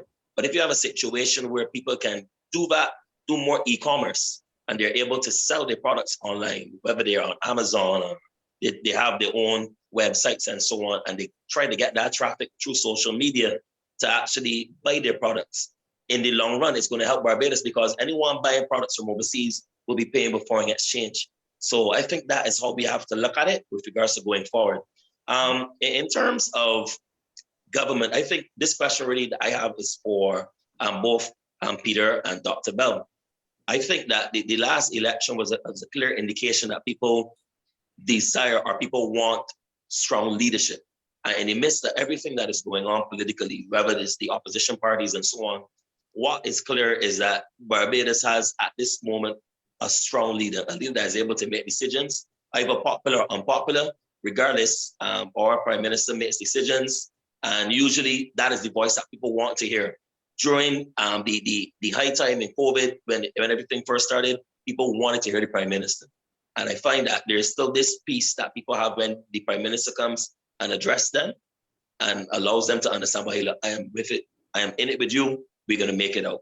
So I'm wondering if the next election is going to be about leadership. This is for both Peter and Dr. Belle. Do you think the next election will be a normal election where it's just candidate against candidate, or would people be looking solely at leadership? Dr. Belle, you could go ahead. In politics, I think it is always about leadership, but we have gone through a few experiences in which the environment has started to influence some commentators in seeing that as being different. But I will say that humankind looks for a leader, and probably animal kind too. And I suppose we are animals anyhow. But the thing is that you have to have a leader. And one of the reasons why certain organizations fail to be successful at particular points in politics is because they lack a good leader. I remember that some years ago, there were people that were talking about that, oh, we need, for prime minister, we need a manager. But unless you're a slave, you don't vote for a manager. Nobody votes for a manager. You would vote for a leader, and you would have, the leader will look for management. He would have to have management skills. But I don't want nobody to manage me. That is not where I am as a human being. I want to be free. But management is necessary for survival. So whenever you start to emphasize that the body has to be a manager, you start to get away from what is very important in politics, the irrational and the emotional. And that is where charisma comes in. If you don't have charisma, you might become a leader, but you will become a leader for a short time. Okay? And you can build charisma, but you have to be, in many cases, you have to be born with it. That people just, you appeal to people. You just look good. And there are some people that can put on any kind of clothes and they look good, and there are other people that put on the best clothes and they look bad. That is very minimal levels of charisma. Okay, so that I know that sometimes people don't feel too good with this because it almost like saying that you're talking about a natural inequality, but everybody can't be Garfield Sobers. So the world is like that, but you might find somewhere where you have advantage and where you're better than other people. But in politics, though, in leadership, you have to have special qualities to be a good leader. I'm not saying that you have to have those special qualities to be a leader, because people can push you up to be a leader just because for whatever opportunist reasons they decide to push you forward. But then you would find that you struggle as a leader, and eventually the real leader might appear, and they will simply remove you with the greatest ease. Dr. Bell, I think this was Simon's question all along. I think that was Simon's question all along. Oh, He's so all right. mischievous. Okay. He's so And I didn't mischievous. realize that. I now realize. I now I want to realize. add. Oh yes, but I was speaking. I want from to add several- something here. Because Terry beat me to it. I wanted to sell out Simon and say that Simon was a little bit shy in saying that yes, we appreciate Mia Motley for what she has to offer. But when he looks around the political landscape, he's saying that he can't really see a competition for Mia Motley right now within the other political parties, and therefore he believes that the voting public may sway with the government given that fact. But I think that is a dangerous doctrine that Simon may be trending along, because I think that there are other persons across the political landscape that have leadership qualities. And I will encourage Simon to see those persons. I want those persons. Names. Everybody want names. Names. Necessarily, Kemar. What I'm saying is clear. It is clear that we've seen bad leadership. Barbadians have seen what bad leadership is. They don't want bad leadership. That is a fact. And they don't want a party associated with bad leadership. Let's get real. Right? Let me get real. All right. So it's okay to say, I'm not here trying to say that the prime minister is without fault. I'm not saying that. But if we are being honest with ourselves, if you look at UPP and DLP, and we look at do we have comparative leadership? 1, 2. And I asked you, and I asked about, do you think the next election is going to be based on leadership? And Dr. Bell said, you know what, leadership is always an issue. So we can't run away from the leadership issue. I was in a political organization where people were telling me that, you know what, don't worry, everything will be good, a leader gonna rise. Really? Let's be real. Yeah. Let me be real. I want to say this. I think the greatest fear now for Prime Minister Motley is for Verla de Pisa to run a campaign that says to people, vote for strong opposition in the same way that Tom Adams said in 1976. So Verla is not Tom Adams, but let's say she decided to run a campaign that said vote for strong opposition, and she was able to convince enough people in Barbados that there's a danger in this 30 love situation. And she could slip through, and then we wake up the day after the election and say, well, what really happened? We actually Exactly. and we did it already, because I mean, remember we elected Friend Stuart, and it was the same shock and dismay that people have, and they said, well, really, how we do that? You know, because you are voting against the belief you don't want to elect too strong a government, and you end up putting in the opposition. That to me is a fear right now, and to me, that is really the strategy that Verla ought to be using to ensure that she has a fighting chance against beating Mia Motley, because she will never match her on leadership. I mean, I agree with Dr. Bell entirely in that regard. I also support the idea. Statistically, I have proven that leadership is probably the single most important thing that people vote for. However, you create situations in which people are led to believe that there's something else that they should vote for. And I think that there's a growing concern in Barbados that the government too strong, that me is too dictatorial, that you have to vote for strong opposition. And there's a danger in too many, because we vote for MPs, there's a danger in too many people in too many different places coming to this conclusion that they're gonna go to vote for strong opposition, and then whoops, they end up and they're voting the Democratic Labour Party, and everybody's like, well, what happened? Yep. The reality, however, is that I don't think that will happen, largely because Verla is determined that she is running a campaign that says, I'm a better leader than Mia Motley. She is going to fail on that on every single turn, but I am convinced that she is going down the road with that lane, because she is not prepared to concede, as Dr. Bell said, that she just does not have the stuff that Prime Minister Motley is made of. And as Simon said, Tillman Thomas, Baldwin Spencer, Friend Stuart, we have learned that bad leadership is expensive. In the case of Barbados, bad leadership, it was very, very expensive. And I don't think that Barbados is going to make that mistake again, not deliberately, but we could accidentally. And that was where my other analysis came in. So based on where we are, and if you're talking about the DLP, and since we're talking about the DLP, I mean, we're looking at we can look at like the DLP, UPP, PDP kind of strategy. I found that the DLP strategy, in my opinion, the Democratic Labour Party strategy is very weak in terms of how it's coming out, in terms of candidacy, selection of some of the names I see throwing about, like if they were pulled out of a rabbit hat.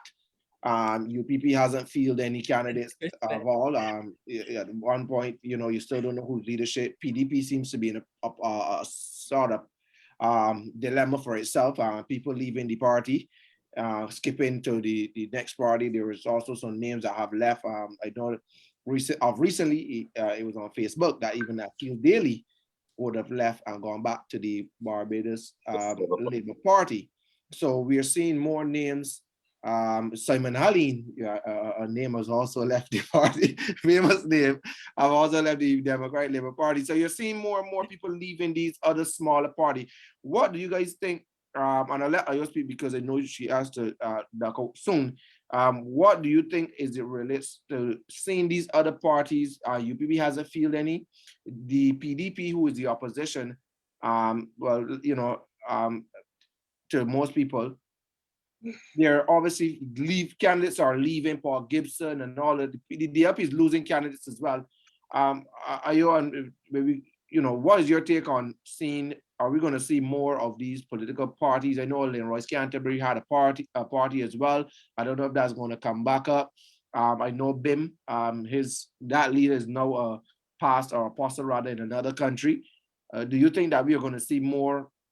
Alex Mitchell was another party, and the one that hold up the placard in town, I can't remember his name. Whatever, I can't remember. Anderson, right? Adamson, sorry. So we have a number of persons, because in the last election, we had a score of people on political parties vying for this position. Do you think that we're going to see less political parties? And what are your take in terms of the three main one? We know Solution, Grenville is gone as well, but he's still putting up publications, so I don't know what's all up there. What is your thought on this? Before you leave us, because you have to leave us 8:15, so we appreciate you being here if after you speak and we don't see you. Thank you for the question, Kemar. To be honest, I do think we'll see fewer political parties. I think that the Democratic Labour Party performed so badly in the last decade, and that's why we had the proliferation of all these parties coming forward, because I think that the thought process at the time was, well, I mean, anybody could do better. Do you understand what I mean? That's how I feel about it personally. Everybody's like, these men are performing so badly, and this is the government. Why can't we be the government too? And that's part of the danger in having a really bad political government too, because then people lose respect for the process of governance and these types of things. So definitely, I believe that we will see fewer parties. I think also that a lot of these parties, I think they knew that they didn't stand a chance. One or two probably thought that they seriously stood a chance. We know that, well, I personally, I'm not going to speak for anybody else, but I personally believe that the Democratic Labour Party is the opposition in waiting. I think that most Barbadians see the Democratic Labour Party as the official opposition party in our system, our two-party system. That's what our system is. We're a two-party system. The UPP, I'm not sure if they're even still operating. I think I heard their chairman recently on something in the media, answering to a question in the media, although that's no indication that the party still exists, but he was introduced as the UPP chairman. Adley, as Peter said earlier, he's on his way out. He's gonna, go with a bang, get his due or what he believes is due, and he's on his way out. Yeah, I don't think we'll see other parties come in, but I honestly don't know. People are ambitious, and But Ayo, question to you: Will we see a new Democratic Labour Party? you know, on the show that we watched together with when Verla was on this particular show, Terry, you know, she spoke a lot about the new Democratic Labour Party, and that was the interesting term that she was using all the time as we discussed. So I'm interested to see what that new party looks like. There are one or so people still in the party that I think, you know, may stand a chance. But Wayne, new skin. Winning to see, I'm not saying old or new, but I don't know. I don't know. The truth is, on the last show when she was on this program, when she said that she was going to announce, at least that's how it was advertised, that she was going to announce the candidates. I was really looking forward to that. I was looking forward to the Democratic Labour Party coming into the fray and putting forward. They were announced and pulled back. Yeah, and then they came on the show and they pulled back, and it's like Verla is afraid to basically announce her hand. She's afraid that it's almost as though she, and I'm sorry to call you Verla because you know we're not pitch marbles. Mr. Pisa is afraid to put forward her hand. It's almost as though she's afraid to fail. It's almost as I think somebody said that perhaps she can't call the names of the people because they're not going to allow her to call their names as yet. So if that's is she really the leader of the party? Do you understand where I'm coming from? Because there was a point in time when she said, well, some of these people, they're still working, they have professions and so forth. And I mean, if you're putting yourself forward, you put yourself forward. If you're declaring your hand, you declare your hand. You're running for a seat, you start. People need to know who you are. I find it a little disappointing that she's just playing this game and pulling back all the time. And it's really getting a bit ridiculous now. I think that people aren't going to take her seriously after a while. If they are taking her seriously now, she needs to be careful with that.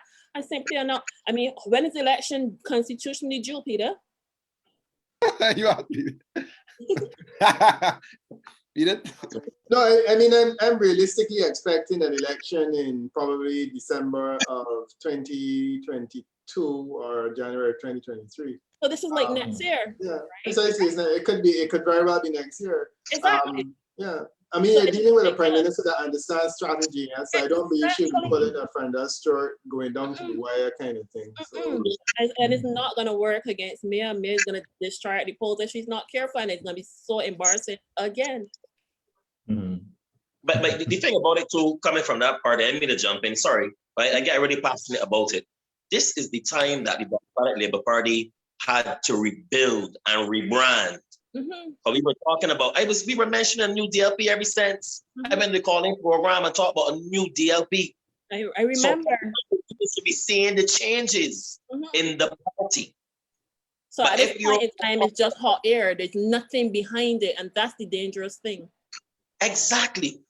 Exactly. Because people, you just can't go to the public and beg to be elected as the opposition. It's not going to work.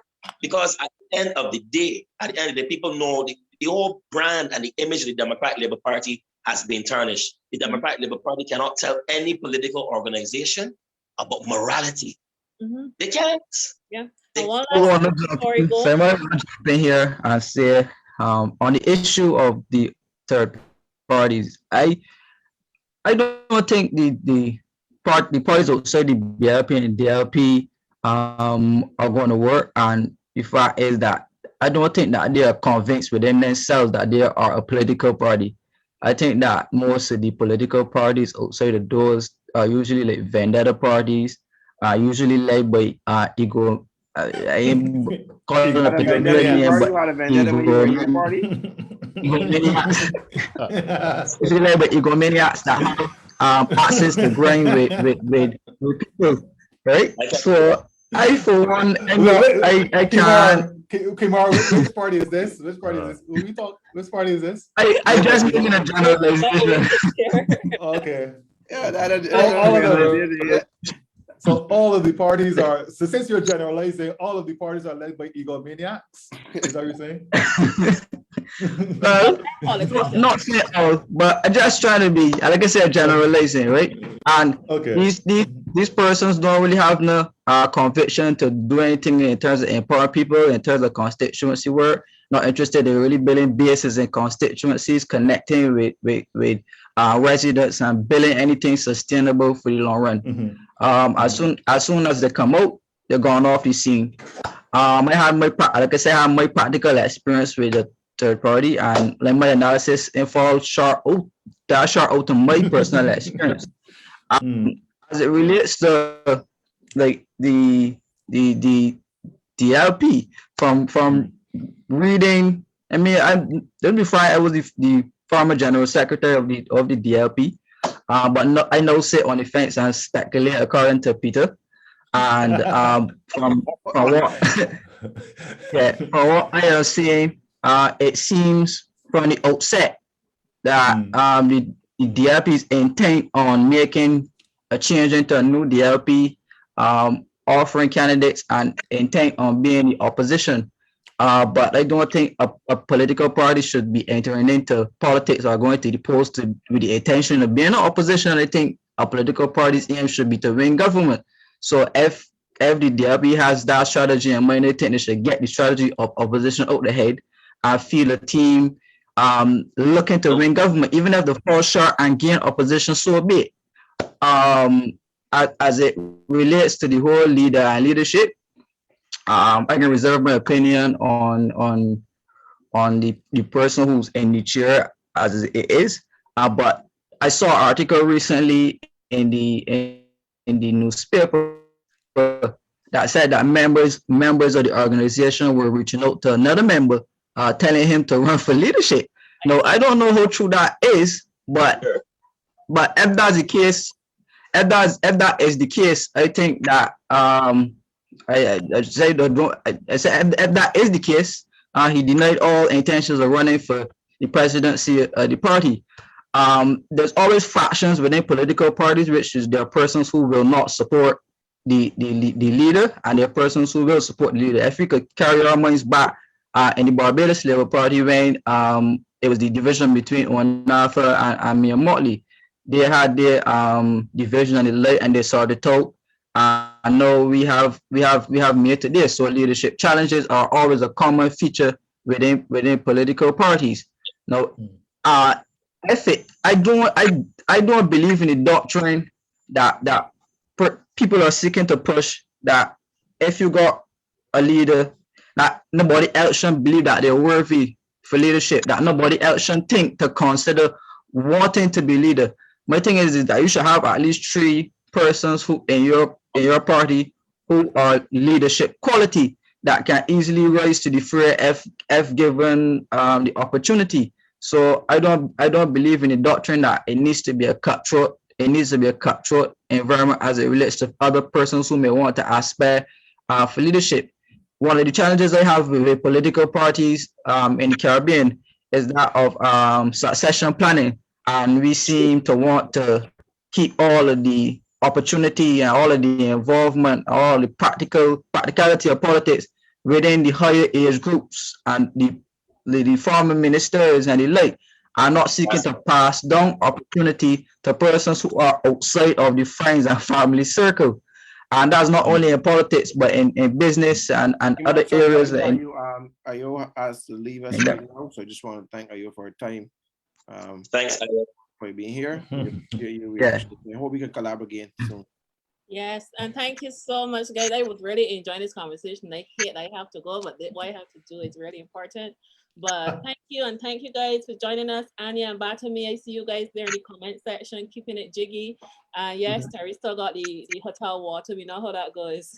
Bye, guys. I'll see you next time. Kemar, continue. Thank you, Ayo. Yeah, right. So, bye, Ayo. Good to have you.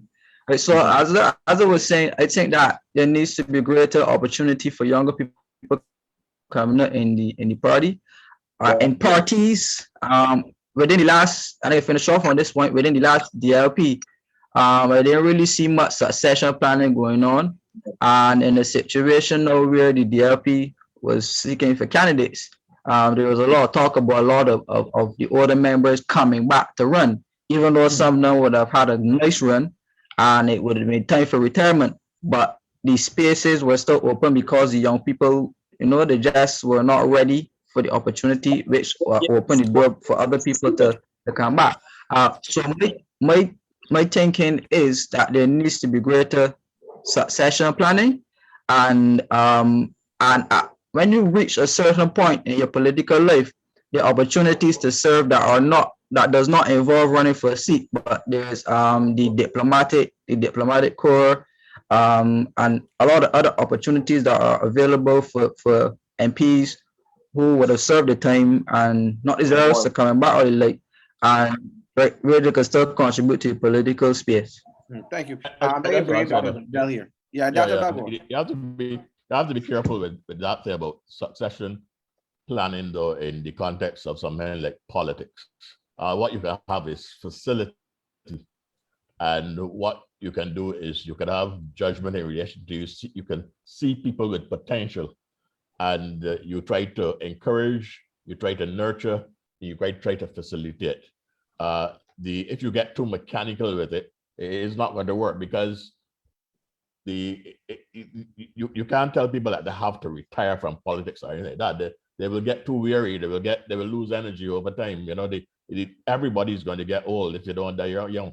So that the energy eventually takes care of that. You know, but very seldom in politics would somebody just surrender leadership. But on the other hand, if you look at the party experience, there are exceptions, but most of the time, the people that are the leaders are comparatively young, and but eventually they get old. And if there's nobody to immediately push them aside because they are better, then they will persist. But I mean, if we go through a lot of the parties in the Caribbean, you will see young people when they became the leaders of the party, they were relatively young. You have some exceptions like Alexander Bustamante and people like that. But other than that, there are young people who then became old, which is what is the natural progression of all humankind. So that, but what you can do is that you will see promise, and you can encourage it. You give it opportunity. You know, you put people in the cabinet, or you help them in the constituency, and so on. You say that body is likely to emerge. But I really go with the view that the person emerges and they make their ground, because if they do not, if they cannot win leadership, they would not know how to defend it. And very often too, if you put the leadership into somebody's hand to too great a degree, you find that when they are challenged, that they can't defend themselves. And we have had some politicians that have suffered from that. The leadership was given to them, and then they actually did better than some people thought, because they grew in the post. But then when they were challenged, they didn't know the bat, because they had not learned the ropes from winning the position. And so part of the quote unquote succession planning is really to see the body emerging and being able to build, consolidate, and sustain themselves. And then that person is a genuine leader. And that genuine leader pushes aside the other people and comes to the fore. It's very, people stand up at the side and say, oh, we like that fellow and Bremen and all that, as I've seen some kind of talk going on now, and the person has no political experience in terms of political success, and you just tell them go and lead. One of the problems right now with the Democratic Labour Party is that you're trying to put people in the leadership who have not ever won a constituency. So I don't know, and you don't have to be old to win a constituency. You can be young and win a constituency, and then on the basis of that, you demonstrate leadership. But I mean, we had the discussion, I think, in our group about bringing somebody back. And when we looked at the case, let's say somebody like Kenny Anthony, he had experience before in being a successful politician, but he chose to go out of the political arena. And then when the party was in need of leadership, they called him back, but he didn't come back as a neophyte. And I use neophyte in that particular context specifically in relation to demonstrating political experience and being able to win a seat. And you know, everybody used to say that all the time. You talk about political leadership. You can talk about political leadership when you have a seat. If you don't have a seat, don't talk about political leadership. Now that is a problem for the Democratic Labour Party right now, because none of them have seats, but they are some who had seats. And I agree that in the case of a party being so devastated by a defeat, that they should have taken that opportunity to rebuild. And That's one it. of the reasons why the third parties don't succeed as well, because you don't just do that thing overnight unless you are lucky enough, as the DLP was at the beginning, to have a space, a vacuum for alternative views. And that once that is established within our kind of system, where the two positions are in place, it is difficult for the third position to penetrate that, unless there's a collapse in one of the two, and to make space for it. So other than that, then you have to know how to, almost, I can use the word scientifically, build the structures. I emphasized leadership before, but the leader has to have followership, and the leader has to have organized followership. And to organize the followership, you have to have a sense of knowing how to do that. You don't have to know how to build a party. And there's some people that have those skills, and there's some people that have to learn those skills. And when you can do that, when you have to have opportunity to really intervene in relation to the needs of the party at a particular moment. Democratic Labour Party had an excellent space to intervene and build the structures over, or renew them, or renovate them.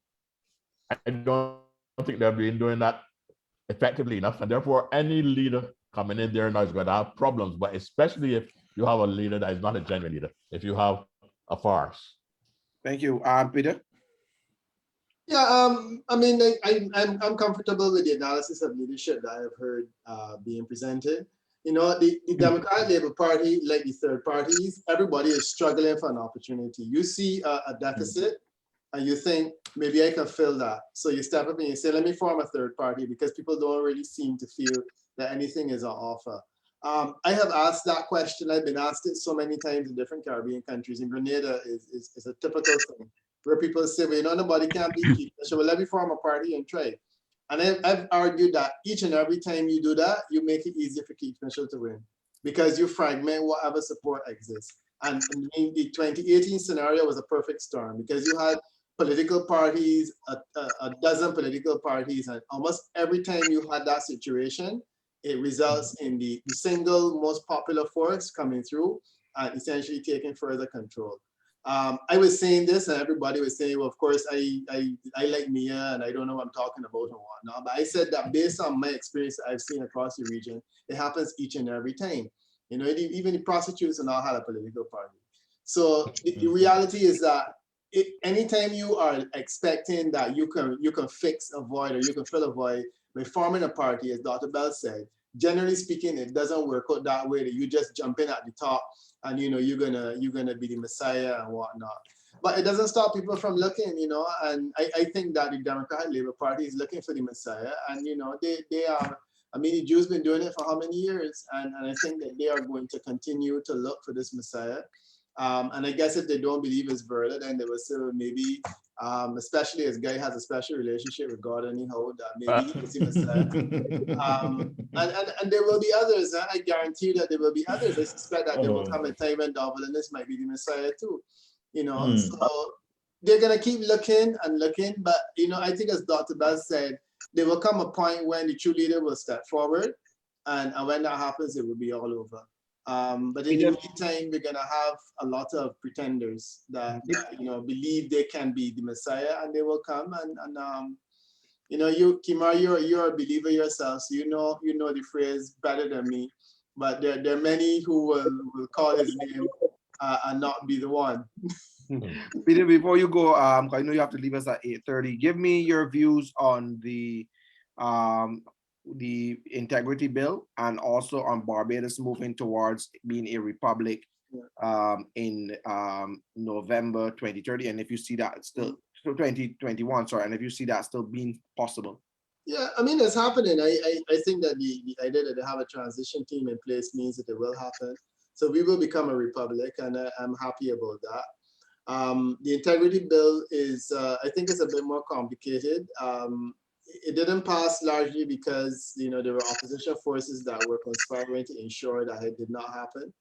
I'm of the belief that a government that has 30 seats should be able to pass an integrity bill on their own. But I think that for other reasons, an integrity bill should reflect the support of, it should be able to command the support of people in independence and the DLP and whatnot. And I think that for them to say that they were not supporting it because, for example, judges weren't included and other reasons, I don't buy it. I think that it was an attempt to frustrate it. And sadly, it has set us back where we don't have an integrity bill. There's a lot about integrity, declaration of assets, what the other one is, freedom of information. There's a lot about that that's important, but there's also a lot about it that explains why we generally don't have those in small societies. And I think that we have to come up with a homegrown way of getting to it.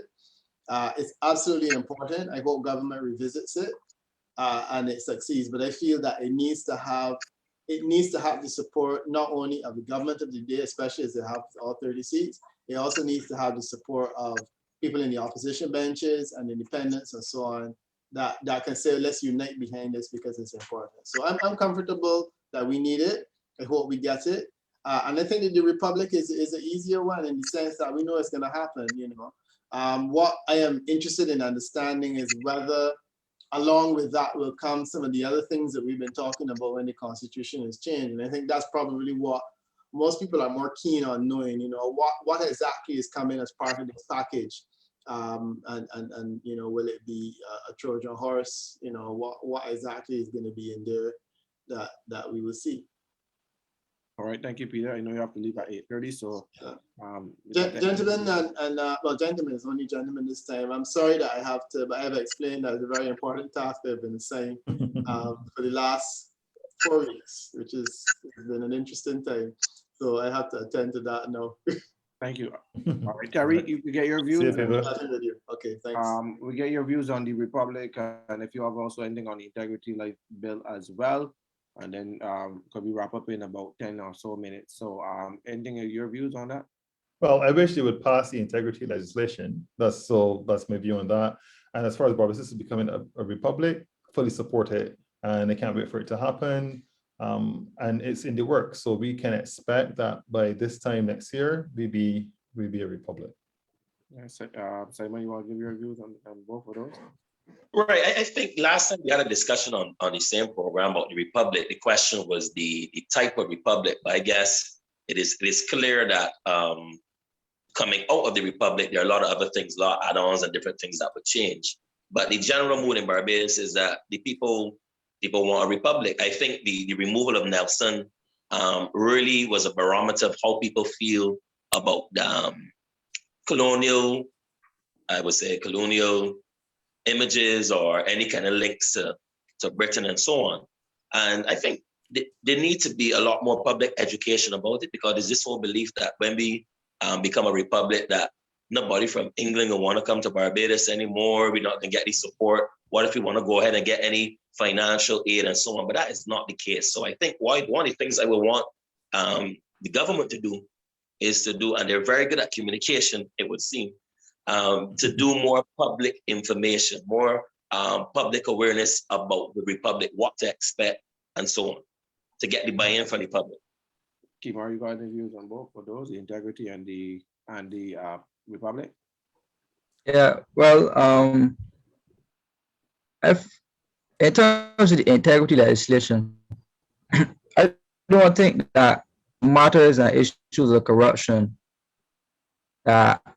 and just referencing the Donvoinis scenario, some striking comments coming out of the conversation was that his action was a normal practice in Barbados.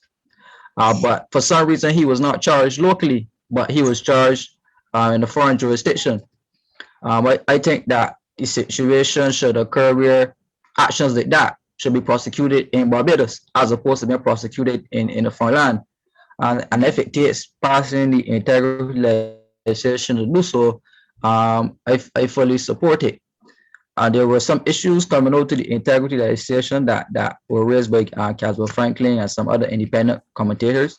As we know, the bill was defeated. The bill was defeated in the Senate, I believe, which was very disappointing.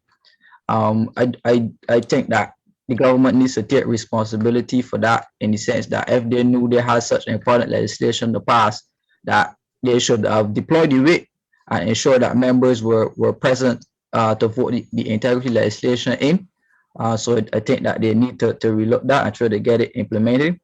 I support the Republic move, as you said on previous shows. I think it opens the country for a new way of life in Barbados. I think our old constitution is too rigid and a little bit constraining in the direction that the country wants to go, the vision that where the country wants to walk. And I think a revision of the constitution and the implementation of new laws, changing some of those archaic systems in which we operated under uh, pre-independence studies. I think that day and age is come to the end, and we need a new constitution that will allow Barbados to develop itself in a new 21st century manner. So I definitely will support it in that regard. Also to that, I just think that Barbados term is right now for a new economic plan, which will cover the length and breadth of the whole political space, and give Barbadians a say. Like how we had the independence time when everybody would have taken us to independence, and that was a very revolutionary time for us in Barbados. So I think that going republic now will be another revolutionary time, and the respective persons who may have an interest in being a part of that revolution would come forward and helping Barbados to build out that new revolutionary path and where we need to go. So I will look forward to hearing all the respective voices, like Judge Belle and Simon Ali, Terry and Ayo, Peter, even all the young upcoming politicians and people who may have an interest in Barbados going to the Republic. I would definitely look forward to the consultations and the public workshops. I don't know if we can get town halls with the respective COVID measures in place, but if there are town halls that's possible, that's fine. I will look forward to the government opening up the window to say, well, hey, submit a research paper here, have any public consultations so that we may be able to put our input into the path that Barbados walks whenever we go to a republic. Thank you, Dr. Bell. Yeah, I wouldn't spend too much time on the integrity issue. I think that was a bit of sloppiness in the leadership of the Senate by the government, and a bit of opportunism in the number of senators who voted against it, because essentially they're not independent senators. There are enough of them to frustrate the government, and they did so. But that legislation should really have gone through, and as Mr. Stuart said, if you had the whip in place, there would have been more discipline on the government side. But besides that, the government had allowed to be built into the Senate a feature that could frustrate it in relation to critical legislation. It's something that they would have to look at, but I don't know how they can be able to correct that at this stage. In relation to the Republic, if the Republic is going to be coming in as soon as the end of the year, then I think we can't look at it as that this will be the moment of any revolutionary change as such. It has to be at the level of probably being a precursor to more important constitutional changes and changes of governance over time. I remember that when the first of the English-speaking Caribbean went independent, that is the case of Jamaica, Norman Manley, the father of Michael Manley, presently national hero of Jamaica, he said that the reason why he was going with the Westminster model was because people were accustomed to that model. And therefore, when you go to independence, the next day, they're really not going to see that big lot of difference. So they're not going to have any big lot of concerns. You change the governor to governor general, you're going to have an upper chamber and a lower chamber, et cetera, et cetera. But you would have a constitution, and that constitution will be saying that you are not under the control of the British government anymore. I think in the Republic, if we go to the most basic form of Republic, that is to say, just dealing with the question of the head of state, and essentially changing the governor general to a president, and finding some way in which that person is selected by probably the parliament, by either the lower house alone or the lower house and the Senate, that should resolve the question of the Republic in the short term. And other than that, you would just do things like public administration in relation to letterheads and things like that. What you can do though is that you would have it now, you would have made that step, and you should be doing it with the conscious understanding that this is a way, a gate opening for further reforms within the government system.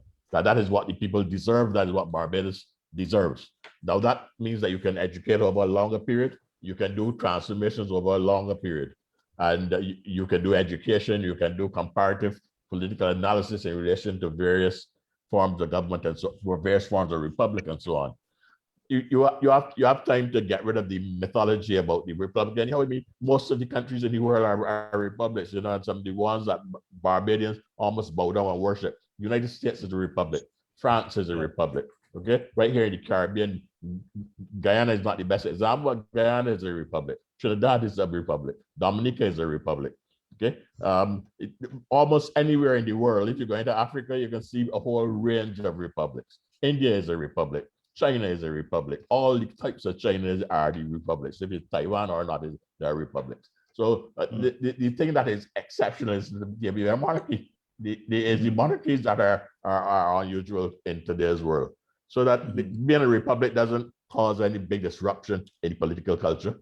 And if you, because we are going so quickly to it, then you can only go at a minimalist level at the beginning, in my view. You can't do any big transformative thing immediately. You don't have time to do it. And then you can say, but we are doing this because we want to get to another stage. And this is the first step. And then we can build, we can look and see whether we need a committee system. We can look and see whether we need to reform the electoral process, the first past the post system. All those kind of things can be looked at then. And you should have a big constitutional concern in relation to that. In the ideal situation, which I don't think we will reach either, you will have something called a constituent assembly, which will be looking at what the new form of government would be. But that usually comes out of a very, very disturbed political situation, a revolutionary situation.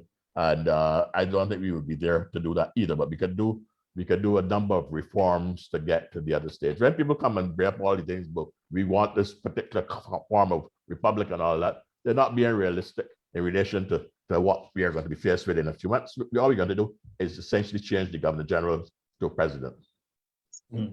Thank you very much, gentlemen. Been an informative session, again brought to you by the DeBrief TV show in collaboration with Just Politics Worldview. And we're also being carried by Barbados Studio. Thank you for that as well. And we have a guest from the Just Politics Worldview, Terry Harris and Ayo. I won't even attempt with last name. I don't want to get in trouble. And also political scientist, Dr. George Belle and Peter Wickham and myself, Kemar Saffrey. Saffrey, before you wrap up, just issue a reminder about the show tomorrow. We'll be out tomorrow and then on Thursday. Yeah, so we're here tomorrow again. We want to get the youth's perspective on the show. On the 3 years that government, BLP government was in power, we would have invited a number of key persons.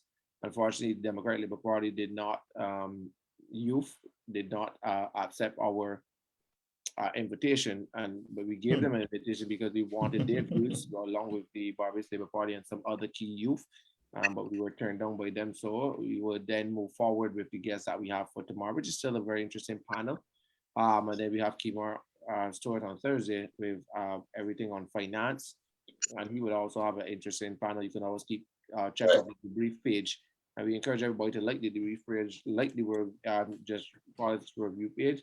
But we've had an interesting conversation tonight about a number of topics concerning the Barbados Labour Party and its 3 years anniversary. I would also encourage anyone, and regardless if you're of a political party or not, to go listen to the videos on the Barbados Labour Party page that would have carried each minister giving a view, giving a report rather on what they would have done in their respective ministries over the last 3 years and what their plans and intentions are going forward. And so, you know, we look forward. Dr. Belle, before we close off, I would really like to get your view on you know, upcoming election. I recognize that, as I said, I haven't seen UPP field any candidates. I've seen the PDP keep losing candidates. The Democratic Labour Party is losing key persons within the party, and they haven't fielded any candidates. The Barbados Labour Party has a 30 love in Parliament and may not probably run back all the candidates. Some may be retiring and some may not come up for whatever reason. But as we're looking at this particular topic, when do you think rather we can see an election? And if you think that if an election is called within the next 8 to 12 months, do you see any of these third parties, including the Democratic Labour Party, being ready to take on the Barbados Labour Party team? This is the third year. There are 2 more years required for to fulfill the constitutional. To fulfill the constitutional requirement, there will be 2 more years. I am of the view that if you have won a 30-love majority, that there is no need for you to call any early election. Now, you don't have to do a frontal Stuart either and go through to the full constitutional requirements going beyond the 5 years. I think that was wrong for him, and that would be ridiculous for this particular government. But I think they can fulfill or come close to fulfilling the 5 years, because there's no urgency in relation to any opposition that is challenging them and anything particularly that they can gain. But I'm not in the mind of political leaders in relation to issues like that. It is completely in the judgment of the Prime Minister in terms of calling the election and whatever is going through her mind in the longer term in relation to how this would fulfill any longer term plan. But I would say that I can see no reason for any urgency. So therefore, I would be saying that if I had to give an opinion on when an election should be called, I would say that you go as close to the 5 years as you can, and within that very last period, you make a judgment call in relation to what is the best period for you to call the election. So the question of the third parties, I don't know how long they're going to survive. I've made my points on them already, that all of them would be unstable. None of them likely to do very well. I expect that the structures that are in place would go back to the Barbados Labour Party and the Democratic Labour Party, even if the Democratic Labour Party is very, very deficient at the level of leadership right now. It has a mass democratic structure. And the 2 mass democratic parties in Barbados are the Barbados Labour Party and the Democratic Labour Party. So I would expect those to be the 2 contending forces in the next election. The third parties, any that hang around, will be hanging around by chance. And as somebody said earlier, because of the ego of the people that might be at the front of them, or for vendetta reasons. But other than that, I don't think there's much basis for any third parties in the political culture of Barbados at the present moment. Thank you. You wanted to give a last minute view on that, or are you good? Ayo? That's Terry. Sorry. Well, I mean, I can just to agree with Dr. Belle. You know, the 2 historical parties of government in Barbados are the Democratic Labour Party and the Barbados Labour Party. So we expect them to come to the fore next election, whether it be a rebranded new Democratic Labour Party, and this is what I'm expecting to see them advertising, as opposed to simply the Democratic Labour Party. But we know who they are because, you know, they're the same people. Since we're wrapping up, I'd just like to thank you, Kemar for inviting, and Simon for inviting us on. And since we're reviewing the government, the Barbados Labour Party government for the last few years, of course, we've had a difficult 14 months, a year, as a result of COVID. It really impacted negatively the economy and the society of Barbados. But I think if we are to be fair to the government, Barbados Labour Party government in terms of the economy has done well in managing the economy, particularly up until the COVID period, up until the pre-COVID period. We've had a stabilization of the economy in the pre-COVID period. We've had access to concessionary funding. We have up until that point record foreign reserves. I think we had over 40 weeks of import cover, and we've seen a reduction in fiscal deficit. So I think all that can be commended. This is not to say that they've done everything that I would like. I didn't really like the defaulting on the debt, particularly not the T-bills, which is a real peeve of mine. But that, I mean, that's part of the course. That's what we get. And so, we have a strong leader. She took her decision, and we have to deal with it. And on the balance of everything, I think they've done well with regards to the economy. Of course, we're having some additional difficulties now brought on by COVID and with the reduction in international travel, but hopefully we will soon see this behind us as the vaccine unrolls. And, with regards to the COVID period, they've managed it well so far up until this point. Of course, they've had their hiccups. So I think in all, they can be commended for managing the economy well and managing COVID well. And I think that's all we can really expect. And showing strong and decisive leadership, even if you don't agree with everything. And this is all that we can really expect from them. Simon, you want to give it a couple minutes there? Seconds in? Yeah, well, but basically, I think that when you do the whole review for the past 3 years, there've been a lot of challenges, and you have to understand that this administration faced one of the greatest challenges that all the countries across Europe face, COVID-19. And we have a real struggling tourism sector. They said that the only thing that really was kind of looked good during COVID was the agricultural sector, but that still needs a lot of assistance.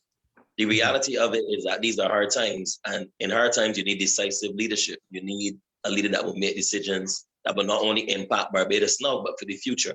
And I think that if Bajans sit down and think about it, the medicine might be kind of hard to swallow, but right now, as it is, there is a level of stability. Economically, there's a level of stability. There's an understanding that Barbados is going to clear the corner eventually, and things are going to pick up. So I think that on that thrust is important to look towards the future and also to contribute to the future through everything that we are doing now, even in terms of this program, getting our opinions out there and making sure that people understand that for the future of Barbados, we need all hands on deck. Okay, Kemar. Also. Yeah, well, I think overall the government made some progress as on the cosmetic issues, things like roads, buses, garbage trucks.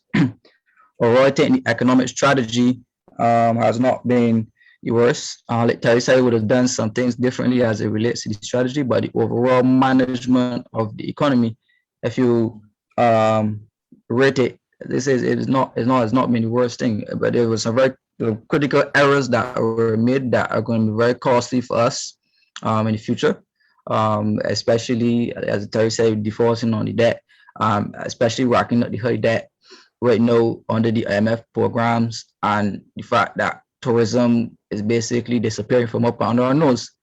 So we're going to definitely have to implement an economic plan to bring something in place that we can earn foreign exchange, because we have some high interest bills to pay in the next 10 to 15 years.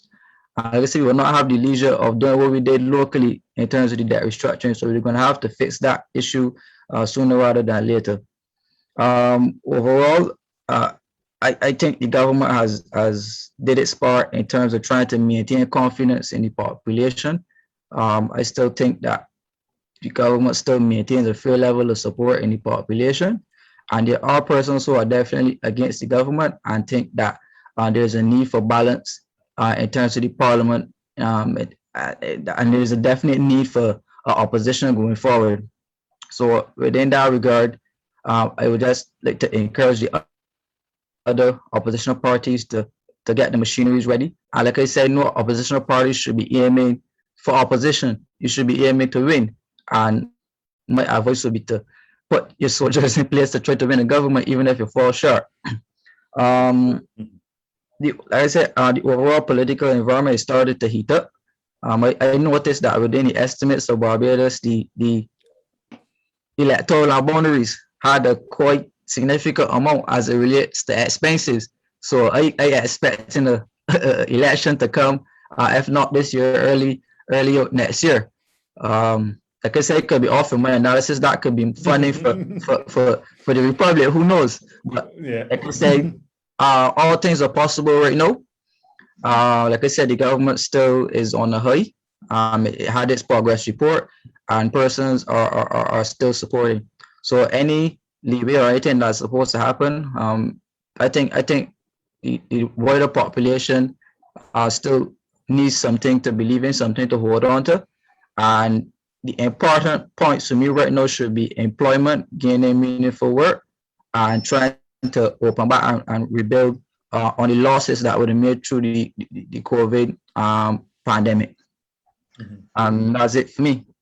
So thank you, gentlemen. My part is that I really commend the government for the work it's been doing. It's been holding the country together. I hear people talk about the what if.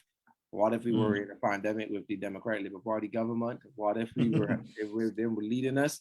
Obviously, they would have not performed enough, in my opinion, to be able to get my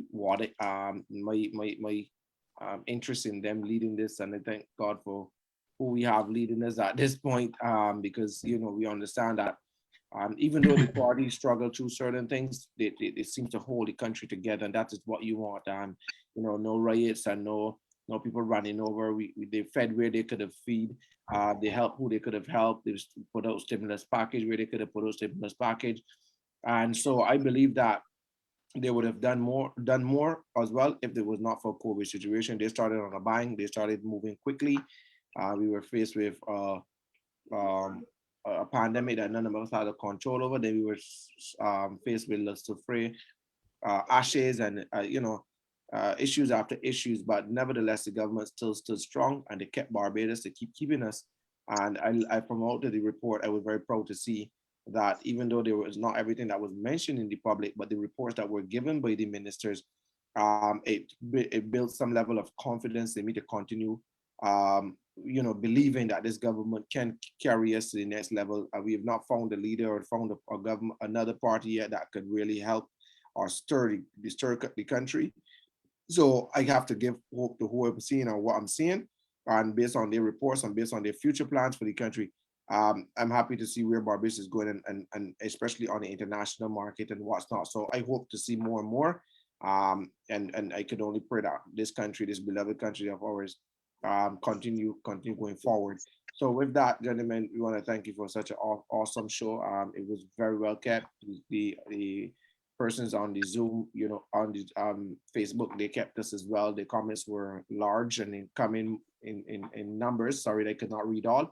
But again, I encourage you to like our DeBrief page. Also go over to Just Politics Worldview page and like them as like Terry and IO page as well. We all go live every week as well with our show. And we're happy to have the collaboration. We're thanking again Dr. George Belle, Peter Wickham, and for all you guys that made this possible and to Barbados today, nevertheless, for taking this time out to bring us live as well. So we want to thank you, Facebook. We're going to say good night to you. We're going to stop the Facebook live, but tune in again next week, Tuesday, for the DeBrief TV show. Thank you. Have a good night. Good night.